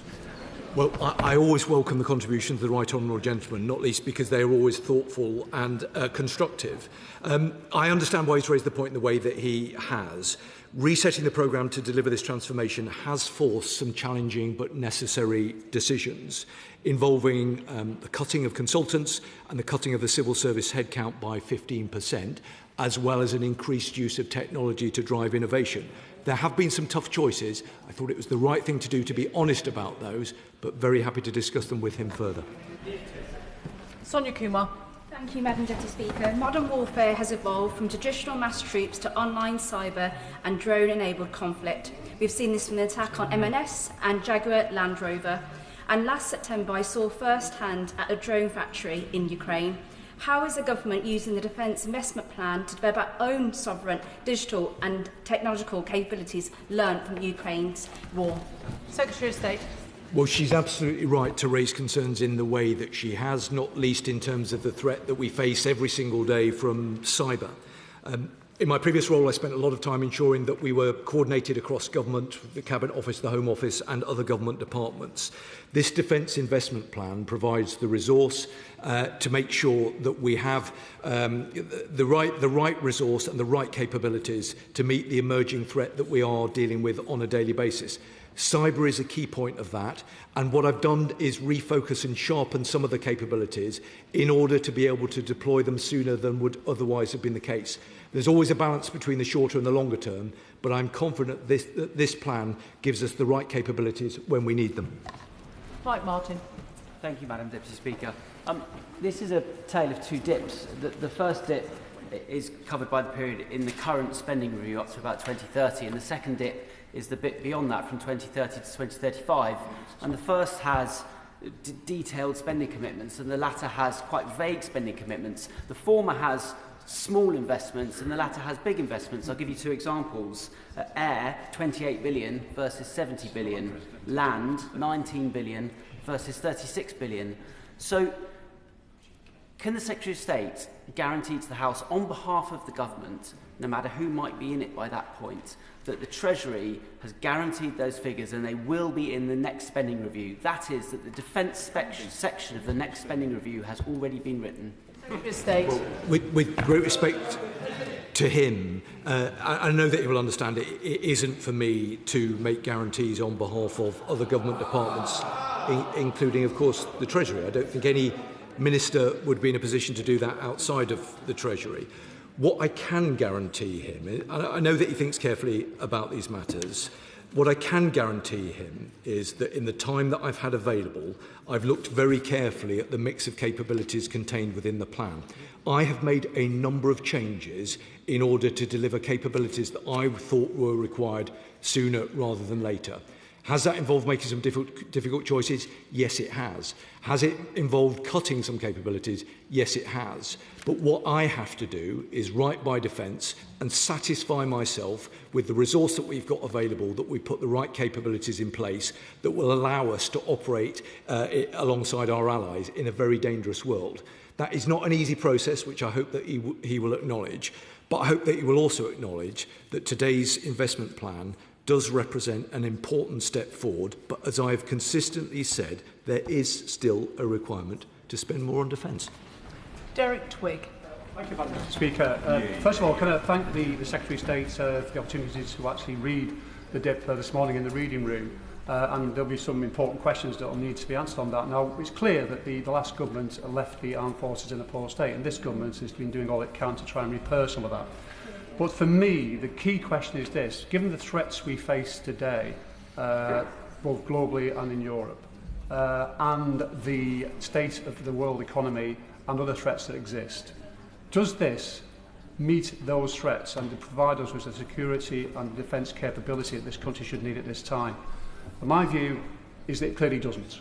And I think we've got to make a much greater contribution, in the sense we need to get to 3% by the end of this Parliament. We just have a plan to get that. Otherwise, I'll just finish on this, Madam Deputy Speaker, it also leaves a great deal of uncertainty in the defence industrial base about their ability to ramp up and meet those requirements and upskill as well. Secretary of State. Well, I'm grateful to him, not least for the work that he does on the Intelligence and Security Committee and his previous service in the department. So I take very seriously the points that he's made. And he's right to highlight the nature of the threats that we face as a country. That's why, in addition to the work that we're doing with defence, it's incredibly important that we ensure that activity is joined up across government to ensure that wider resilience and that wider societal response. And that is work underway with the Cabinet Office. He did make a point about uncertainty with regard to industry. The truth of the matter is that the publication of this plan today will ensure that there is greater certainty for our industry partners who we now want to work closely with. We rely on them to be able to manufacture the capabilities that we require to keep our country safe. This is a big shot in the arm for UK industries. I look forward to working very closely with the defence industries in the months and hopefully years to come in order to make sure that we are buying British, that we are taking their capabilities and deploying them to meet the nature of the threat that we face. Sir Desmond Swain. In what year will we reach 3%? Secretary of State. In the next Parliament. Richard Baker. Thank you, Madam Deputy Speaker. Reindustrialisation and backing British are the hallmarks of this defence investment plan. Does the Secretary of State agree with me and with GMB and Unite Unions that it's not only ships that need to be built in Britain, it's also new floating docks for Faslane? So will he agree that Project Euston should be built by the skilled workforce at the Methil Yard in my constituency? Secretary of State. Well, I'm grateful to him for his advocacy of this very important programme, which I've been briefed on and have already discussed it with the General Secretary of the GMB. I know that he will understand that I need to look very carefully at the detail of it, and therefore I'm not in a position to make a commitment about it from the dispatch box. A decision will be forthcoming, but I'm very keen to discuss it with him further. Danny Kruger. Madam Deputy Speaker, with this new money, the defence budget is due to rise by about £17 billion a year over the next 4 years. In that same period, the welfare budget is going to rise by about £60 billion. That's almost the whole defence budget, just in the increase in welfare spending. General Barrons, who co-authored the Government Strategic Defence Review, said in response to today's announcement that we are not keeping up with our allies or with our enemies. So, does he acknowledge that the government has failed to fund the Strategic Defence Review and has left us dangerously exposed, particularly at sea? He talks about spending wisely. How much of the money, Madam Deputy Speaker, how much of the money that the government has announced is going to be spending will go on SMEs, not on the big primes that have delivered us programmes like Ajax? Well, I genuinely welcome a question from the honourable member, not least because it is often the case that there are no members of his party in attendance for defence debates. I just sort of say gently to him that he, I think, has previously made the point that he represents more members of the armed forces in his constituency than anyone else. I therefore think not unreasonable to have a sort of slightly more constructive dialogue about these things. I hope he will consider that for the future. Amanda Martin. Thank you, Madam Deputy Speaker. As the home of the Royal Navy, Portsmouth welcomes Defence Investment Plan. Investment in hybrid navy, at least 6 new warships, and the biggest upgrade to our naval base for 45 years. It will strengthen national security in a new era of warfare and support skilled jobs. But ships and technology, Madam Deputy Speaker, are not enough. So will the Minister meet with me to set out how the Government will ensure the necessary skills and training are in place to build and sustain this high-tech force, and confirm that he will continue to work at pace to improve Armed Forces housing and keep our personnel at the heart of this plan? Secretary of State. Well, she's right to raise the importance of our people and making sure that they are properly supported. I know that as a local member of Parliament for Portsmouth, she takes these matters very seriously, and of course, yes, we'd be delighted to meet with her. Dr Neil Shastri-Hurst. Thank you very much, Madam Deputy Speaker. In response to the dip, the Noble Lord Hutton, a former Labour Defence Secretary, said the centres of resistance across Whitehall to extra defence spending have allowed to prosper, and they haven't been overcome. As a consequence, he went on to say, that our armed forces will not be war-ready by the end of this Parliament. Does the Defence Secretary disagree with the Noble Lord, and how does the cuts of £10.7 billion to the MOD budget enhance our armed forces' readiness? Secretary of State. Well, I pay tribute to Lord Hutton for the work that he did when he was the Defence Secretary, and of course we listen very carefully to all those who take a view about the policies that we've brought forward. But I think it is not unreasonable to reiterate the commitment that we have made today, £298 billion, £50 billion of new money contained within this defence investment plan, and an increase in real terms of 27% by 29/30. That demonstrates a real commitment, but do we need to do more? Yes, I've been consistently clear that we do. We will be listening to Lord Hutton and others in terms of sort of shaping that debate, but I'm confident that the next spending review will provide the resources we need to meet the targets that we've committed to achieve. Matt Weston. Thank you, Madam Deputy Speaker. Can I thank my honourable friend for the statement?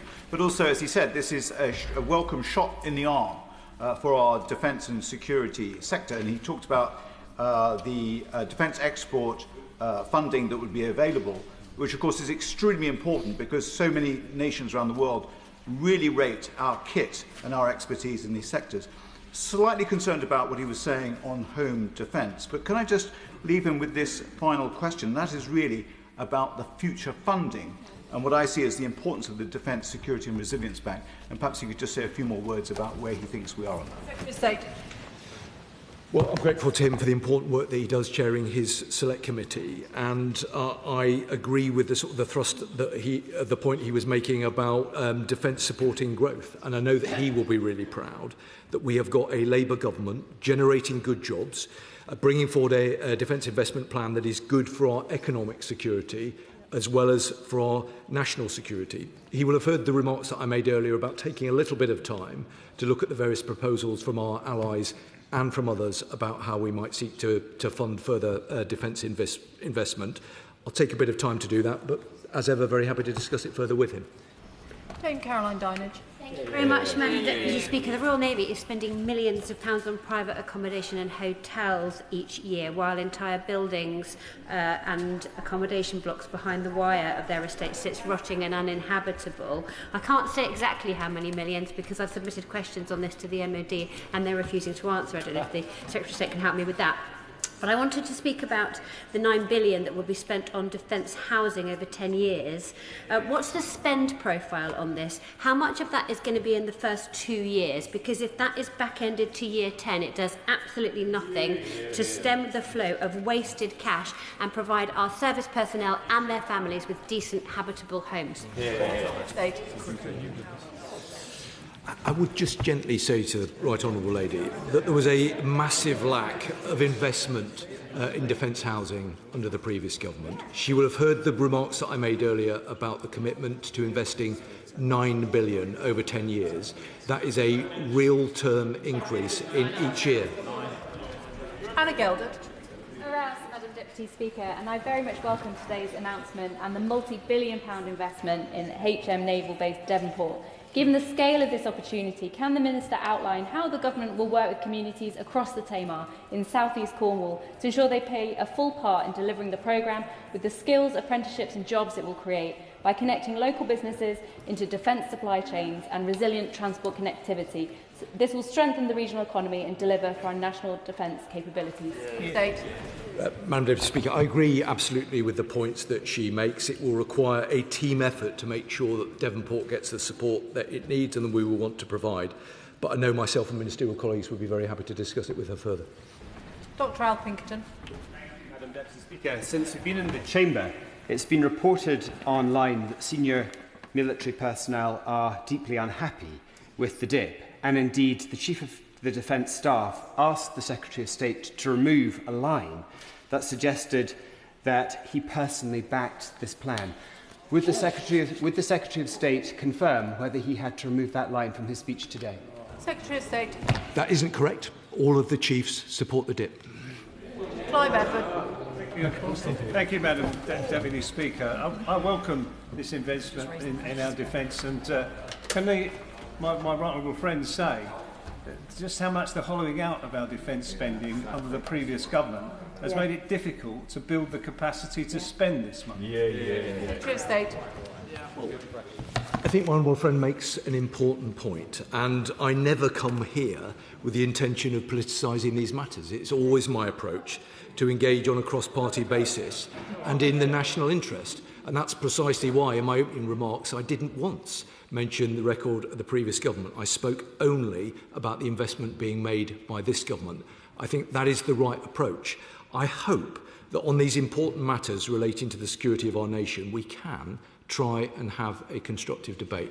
That absolutely will be the way that I wish to proceed, but where members opposite seek to critique the government's record, and it's entirely their right to do so, I think not unreasonable to remind them of their record.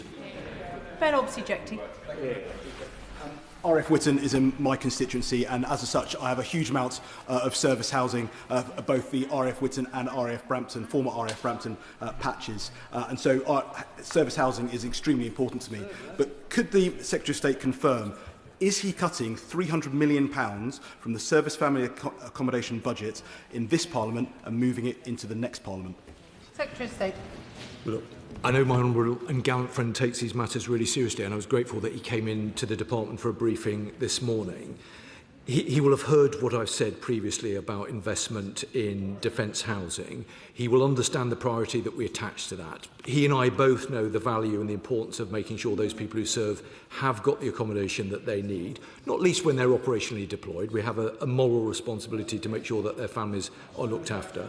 We're investing £9 billion over 10 years with a real terms increase in each year. Gerald Jones. Madam Deputy Speaker, I very much welcome this defence investment plan and the confidence it shows in the workers on the Ajax programme at General Dynamics in Merthyr Tydfil. I thank ministers for their engagement with myself, with General Dynamics and the workforce. The DIP provides an opportunity for investment in further job opportunities, and communities like Merthyr Tydfil and Aberdeen have often felt left behind since deindustrialisation. So can I ask the Secretary of State, what does the DIP mean for communities like these in terms of new employment opportunities and support for export opportunities too? Secretary of State. Well, I'm grateful to him because he makes an important point about ensuring that the money that we are investing touches communities right around the country, including his own.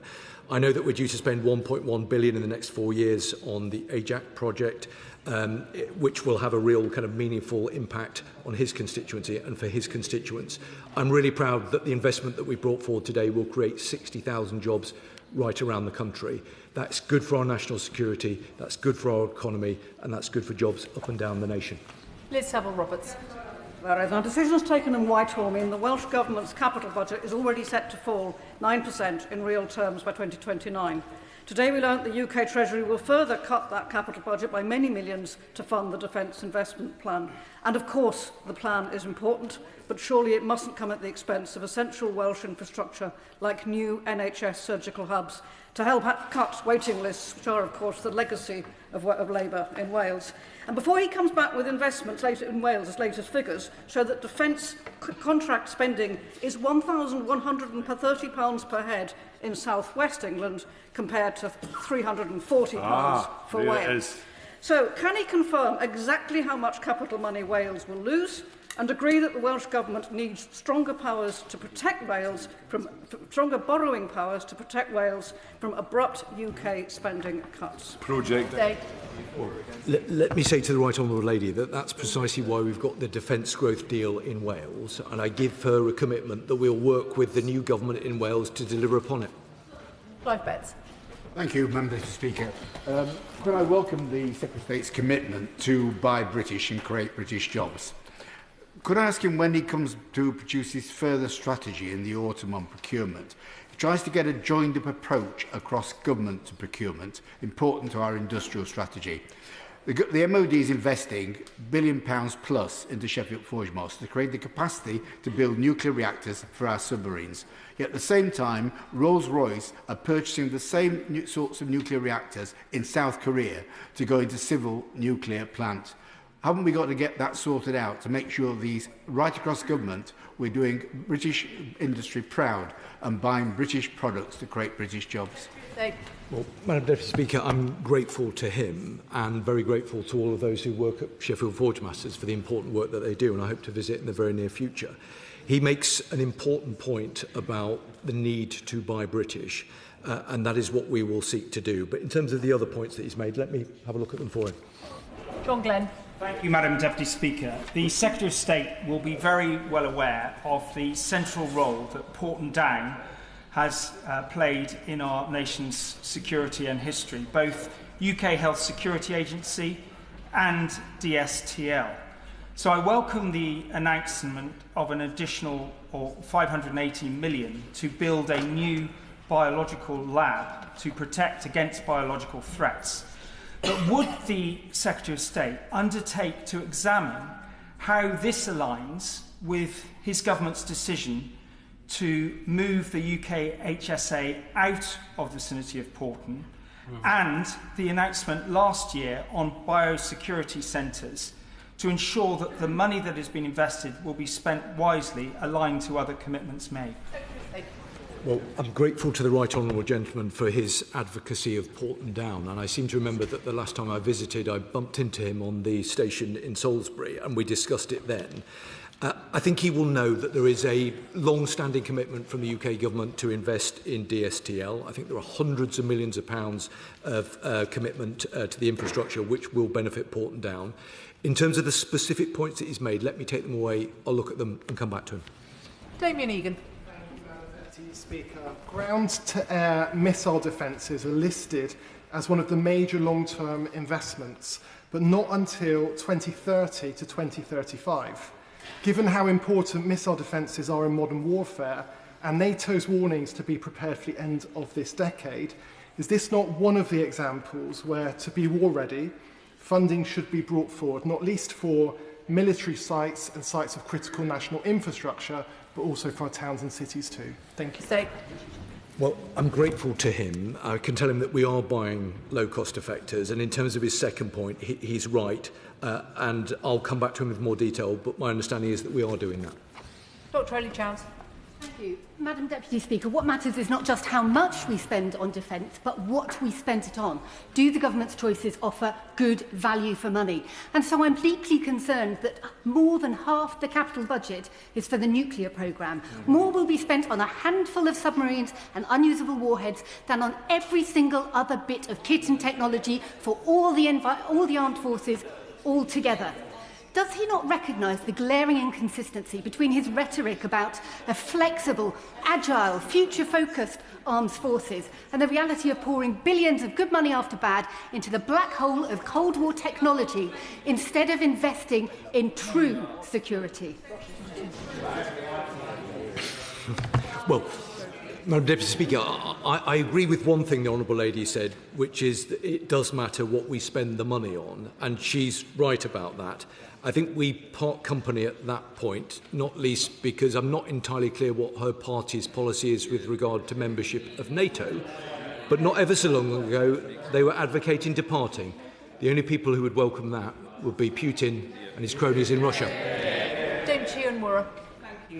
Madam Deputy Speaker, I welcome the increased investment in defence, which should not only ensure our security, but also drive economic growth. And with that in mind, could my honourable friend reassure me that, firstly, the Ministry of Defence is capable of procuring innovation innovatively with the support of our nation's start-ups and scale-ups, and not focused on this bureaucratic, long-term processes with which my committee is so familiar. And secondly, the North East sends the largest proportion of young people into the armed forces of any region in this country, and yet it has the lowest proportion of defence spending. That is unacceptable, and the Defence Investment Plan has no place-based programmes apart from the defence growth zones, and the North East is missing out on that. So what is he going to do to ensure that the North East commitment is rewarded with investment? I think the Honourable Lady makes important points. I can tell her that we are investing $400 million a year for UK defence innovation, and I hope and I'm sure that she will welcome that. I thought she made an important point about how we direct spend towards the North East, not least given the long track record it has of sending people to serve in our armed forces. I think that is an entirely reasonable challenge. I know that is one that the department is considering, but I look forward to discussing with her further.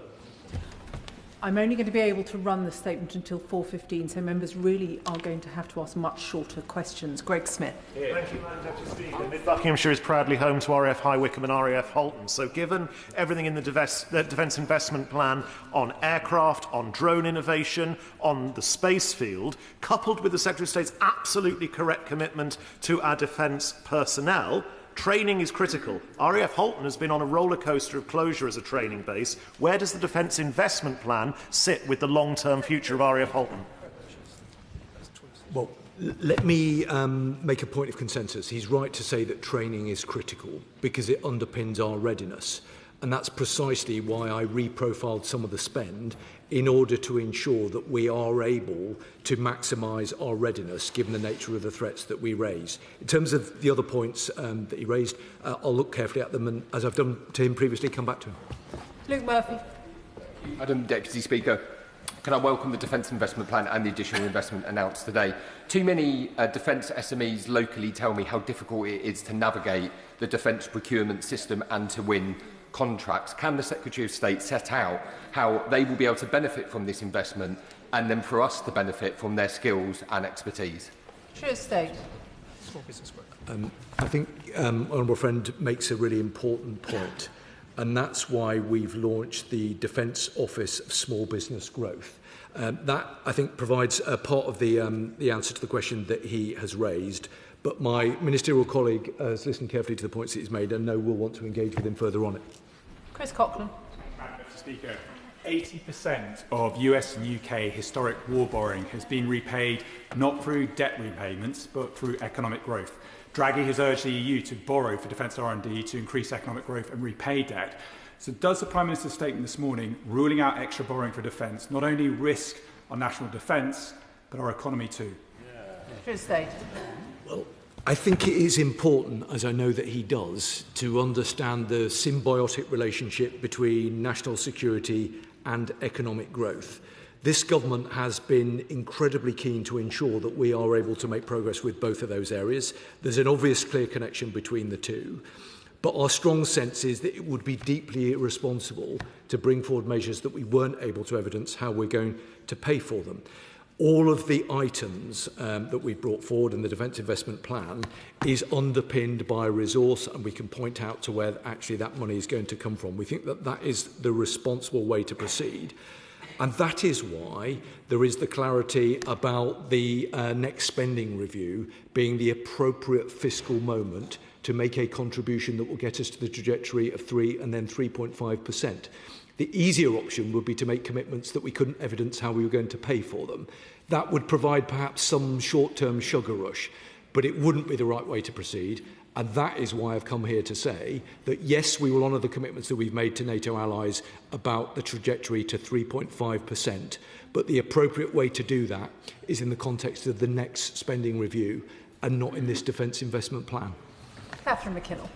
Thank you. As the UK trade envoy to Italy, I thank the Secretary of State for confirming the GCAP programme funding in his statement today. As MP for Newcastle North, I add my voice to those that want to see this as an opportunity to genuinely spread investment, opportunity that will build strength and resilience in our people right across the UK that are our greatest sovereign asset.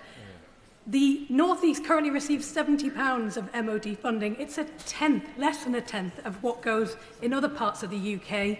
That's a wasted opportunity and one that we must grasp to make sure that we genuinely build resilience. So I look forward to hearing from him how we can work together to pull that investment up to our region as a test bed for it reaching the whole of the UK. Well, I'm grateful for the work that she does with Italy, who is a key ally, and I'm grateful that she's welcomed the announcement of the commitment to GCAP, which was signed by the Prime Minister just recently. Her second point is absolutely right. She should challenge us and hold us to account on that. She will have heard, I hope, the response I gave to a relatively near neighbour just a few moments ago. I look forward to working with them both on that particular matter. Dr. Ben Spencer. Madam Deputy Speaker, and can I thank the right honourable member opposite for what he's doing in what I'm sure is a very challenging and uncertain time. With regards to meeting NATO spending commitments, he's referred to future spending reviews on many occasions. Is it not the case that this defence investment plan is a bit like the government, cast adrift and waiting for someone else in the future to make the hard decisions? Secretary of State. I don't think it's like that at all. Luke Akehurst. Thank you, Madam Deputy. Thank you, Madam Deputy Speaker. I'm particularly concerned about missile and drone threats to the UK. So I welcome the £790 million that's in the DIP for additional air and missile defence capabilities. And I wonder if the Secretary of State could give a little more detail about what additional capabilities will be added to our existing layered air defences. Dave. Well, I know that my honourable friend has consistently raised points in the way that he has today, and I'm grateful for him for doing so. In the interests of time and not causing further ire with Madam Deputy Speaker, let me say that given the points that he's raised and his interest in it, we'll bring him into the department and give him a brief on the work that we're doing. Rebecca Smith. Speaker, I've asked before about the future of the amphibious fleet. The replacements for HMS Bulwark and Albion was reassured that the multi-role strike ships were forthcoming. Ministers reassured that government would recapitalise the Royal Navy's amphibious fleet with these new vessels ready to replace existing RFAs by 2033. Now, the DIP implies that they're no longer being pursued. So is this the case? And if so, does this change in plan mean delayed delivery and a capability gap for our amphibious forces? I just gently say to her that under the previous government, Albion and Bulwark were tied up, never to go to sea again. But I think she would have heard the point I made earlier on about the deal with the Netherlands, and I hope that she'll welcome that. Kevin Bonavere. Thank you, Madam Deputy Speaker. Both the Prime Minister and many others have said that this country needs to be ready for an attack on NATO by Russia by 2030. So every step this country takes is critical, and I welcome today's plan. We must mobilise everything we can, including our industry. Therefore, I would ask the Secretary of State or a Minister's Defence team to meet me to see how the Defence Industry in Stevenage, MBDA, Airbus and our SMEs can benefit from the new defence export facility. Thank you. Secretary of State. Yes, Madam Deputy Speaker, would be very happy to do that. Adam Dodds. Madam Deputy Speaker, page 68 of the DIP makes clear that Proteus being developed at Leonardo and Yeovil will be key to future warfare, but lots of other SMEs doing cutting-edge defence work in Yeovil tell me their hiring investment decisions have been trapped in limbo by delays to this plan. So what reassurance can the Secretary of State give Yeovil's other defence SMEs that the MOD actually has the money, backed up the research and development into advanced defence kits Yeovil defence sector is developing? State. Let me say to the honourable gentleman that the constituency that it represents has got very long-standing defence interests, and of course we want to work closely with him on that regard. I think he will acknowledge that there was £1 billion of investment for NMH and for other capabilities as well. But given the interest that he has as a local MP, we'd be very happy to discuss it with him further. Tristan Osborne. Thank you very much, Madam Deputy Speaker. My constituents in Chesham and Elsford will welcome this defence investment plan, which is over £298 billion over the next 4 years. Of course, BAE Systems in my constituency is part of that programme of expansion, and also the new jobs and opportunities it will bring for young people. Can the Minister confirm that the defence dividend will increase our sovereign capacity and give jobs and opportunities for all our people in this country? Well, I can confirm that, and let me also take the opportunity to say how much we value the working relationship with BAE. They are a great company, employing thousands of workers around the country, and we want to work very closely with them on the back of this plan. Mark Pritchard. Speaker, pay tribute to the Right Honourable Gentleman from Royal Marsh and Conisbrough in ensuring an extra £15 billion for the defence budget. Madam Deputy Speaker, in my view, with honour, integrity and principle. And can I add also the Honourable Member for Selly Oak, who additionally is a man of a supreme gallantry. And I respect the fact that they resigned on a point of principle. But of course, we are still £13 billion short. So what reassurance can the Defence Secretary give to my constituents at RAF Cosford, who are looking to see their housing refurbished and replaced over the next few years? Is that programme still safe? And also those working on the Boxer and Challenger 3 vehicle programmes. I understand moving to autonomous vehicles, but are those programmes safe at Telford? I always listen very carefully to the Right Honourable Gentleman. He's made a number of entirely reasonable points based on constituency interests. I think rather than run through all of them now, I'd be very happy to get back to him with a more detailed response. Jessica Toll. Thank you, Madam Deputy Speaker. Dorset has a proud armed forces tradition and can play a critical role in delivering our defence ambitions. We have a strong ecosystem of cutting-edge drone technology companies at the Dorset Innovation Park and a pipeline of skills and talents coming out of Bournemouth University and Bournemouth and Poole College. So can the Secretary of State confirm that the DIP will back the businesses and the institutions in my region to drive forward innovation and deliver the skills our defence industries need?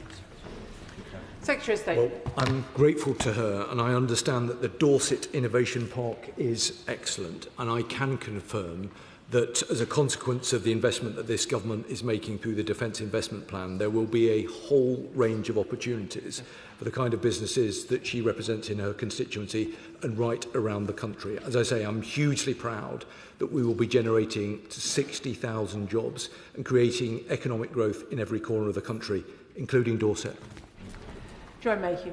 Thank you, Madam Deputy Speaker. It's quite clear that the Secretary of State knows that we need to be spending a lot more on defence than he's currently been able to announce in this Defence Investment Plan. So in writing the DIP, what assumption did he make about the status and future of the Chagos Islands? Does he agree with me that the £30+ billion that his government intends to pay to the government of Mauritius would be better spent on our defence? Well, Diego Garcia is important for our national defence, but the assumptions that I've had to make is to ensure that we've got the right capabilities at the right time, given the nature of the world that we're operating in. I don't think anybody disputes that the world is a very difficult, complex and dangerous place. It is the job of defence and of the UK government to make sure that we've got the right resource and the right capabilities. That's why I've been working hard to secure more resource. That's why I've sharpened the list of capabilities that we have. And that's why I've been working with Treasury colleagues to make sure that at the next spending review, defence will be the #1 priority. Chris Webb. The £50 billion defence export facility to support British defence business is welcome and will create jobs in my constituency in Blackpool South and across Lancashire. But can my right honourable friend expand on this further, and if this fund can be used to place orders of Typhoon now ahead of selling to our allies so the production line can continue in Tempest, and will he agree to meet with me and all Lancashire colleagues to discuss this further? Secretary of State. Grateful to him. My ministerial colleague will be very happy to meet with him. Andrew Snowden. Thank you very much, Madam Deputy Speaker. And following on from my neighbour in Blackpool South, I'm obviously very disappointed to see a Typhoon order for the RAF is not in this document, which will be worth around £8 billion, which is the single biggest way the government, through this plan, through the aerospace industry, could invest in British jobs. There is a line for £5.4 billion for Typhoon on page 44, but on page 45, it says that only £1.1 billion of that is new funding. So what is the other £4.3 billion attached to the Typhoon platform actually for in this document? Secretary of State. Well, I can say to him, and he will see this from the document, that we're investing £300 million in CCA's order. But if he's got further concerns and he would like to discuss them with myself or a ministerial colleague, we'd be very happy to do that. Brian Leishman. Thank you very much, Madam Deputy Speaker. Now, the Secretary of State spoke about different political priorities and tough decisions being made, but today we've seen departmental budget cuts to fund this extra £15 billion for war preparedness. Now, in this chamber we talk a lot about defending our values, but what values are we actually defending when 14% of children in the UK are living in food insecurity? We're a nation with crumbling infrastructure, and we've got over 3 million people needing food banks to survive. Secretary of State. Our defence spending will mean billions of pounds of investment in Scotland, which will create good jobs for people in Scotland and including his constituency. That's something I'm very proud of. The government has had to make tough decisions. We've been honest about those because we have to ensure that we've got the resource to invest in the capabilities that we need to keep the country safe. Those are the choices that we have taken. We've taken them in the best interests of our country. I'm afraid that not everyone will always agree with them, but that is the nature of these things. But I've got to do right by defence, right by our armed forces, right by the nation, and I'm content that this Defence Investment Plan, a copy of which we will be placing in the library of the House, does that. Jeremy Corbyn. Thank you, Madam Deputy Speaker. £300 billion increase in defence expenditure paid for by every single government department. He's right to say there is a world of insecurity and a world of conflict out there. Where is the foreign policy strategy? Where is the policy about reducing tensions? Where is the policy to try and bring about ceasefires in the terrible wars that are going on? Where's the policy for dealing with the real insecurities of the world, climate change, global inequality and poverty? Well, I recognise that the Right Honourable Gentleman and I are unlikely to agree on the best approach with regard to expenditure and defence. But I hope that he will firstly recognise that we have actually published the Defence Diplomacy Strategy, and we do work very closely across government to align our resources and make sure that we are contributing responsibly along with our international allies.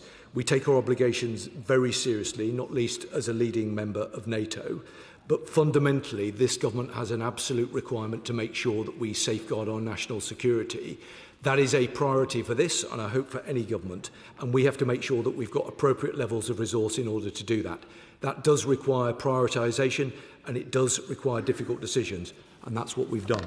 Alex Barros-Curtis. Thank you very much, Madam Deputy Speaker. I thank my right honourable friend for the statement, and I particularly look forward to learning more about the Uncrewed Systems Task Force.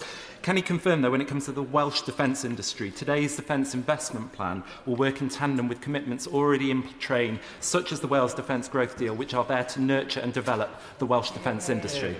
State. I'm grateful to him. Yes, I can give him those assurances. Wendy Morton.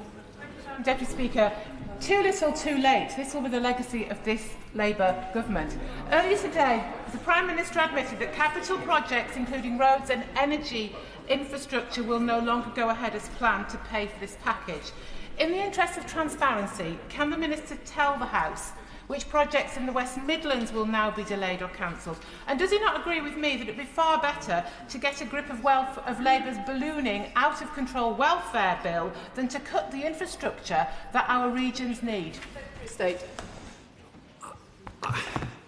I hope, I'm trying to help the Right Honourable Lady out here, this Defence Investment Plan has brought forward £15 billion of new investment. It sits alongside a commitment to spend £298 billion. It represents a 27% real terms increase. I would just gently invite her to review the record of the government that she was a part. This government is putting the resource that we need in place to secure our national security. I hope it is a shared endeavour across this House, even if not everybody is necessarily signed up to the plan. Taylor. Thank you, Madam Deputy Speaker. As the UK trade envoy to Japan, I strongly welcome the £8.6 billion of the GCAP and Tempest project.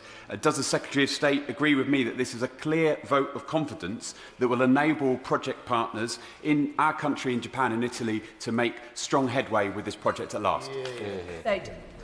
Well, I'm grateful to him, not least because it provides me with the opportunity of saying how much we value the relationship and the constructive partnership that we have with our friends in Japan, and I've engaged with my opposite number on a number of occasions over the past couple of weeks. GCAP is about building a 6th-generation fighter jet for the UK. This will take some time, and the programme is in its early stages, but it is already generating 4,500 jobs now, with many more jobs that will come online in due course. That is a good investment on behalf of the UK, and we very much welcome the partnership relationship that we have both with Japan and Italy. Alicia Cairns. Madam Deputy Speaker, this money risks landing after the danger because it backloads most of spending until after 2030. What if Russia rearms before 2030? Or what if Xi Jinping does as the Chinese Communist Party says it will and invades Taiwan in the next 2 years? Will this plan give us what we need to protect us, given that we would have to step up and defend the whole of Europe as the US, of course, moved its focus to the Indo-Pacific? Secretary of State. I think she's right to raise concerns about the nature of the threat. It absolutely needs to focus the minds of all of us and our European and NATO partners. That's why we've brought forward this defence investment plan. That's why we've made sure that the capabilities that are in place will deliver the effect that we need as early as possible. I agree with the concerns that she's expressed about the nature of the threat that we face from Russia, and as she and I have debated on numerous occasions, other states as well. What we have to do is marshal the resources and the capabilities to make sure that we are best prepared working alongside our allies. That is what this defence investment plan will do, but I accept the basic point that we will want and need to do more. Final question, short. Douglas McAllister. Thank you, Madam Deputy Speaker. I'm presuming everything that we do now, including defence spend, will help clear the pathway into a reindustrialised nation.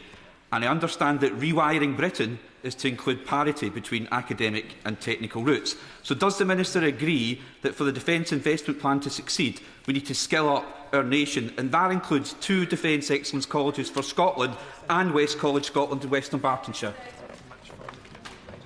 Well, yes, I completely agree with the point that he has made. I think it is important to underline that we are looking for some financial support from the SNP in terms of those colleges, but he's right to make the point in the way that he does. And I'm really proud that the investment that we've brought forward today will invest in communities right across the country and generate 60,000 jobs around the UK. Can I thank the Secretary of State for his statement this afternoon, which brings us to presentation of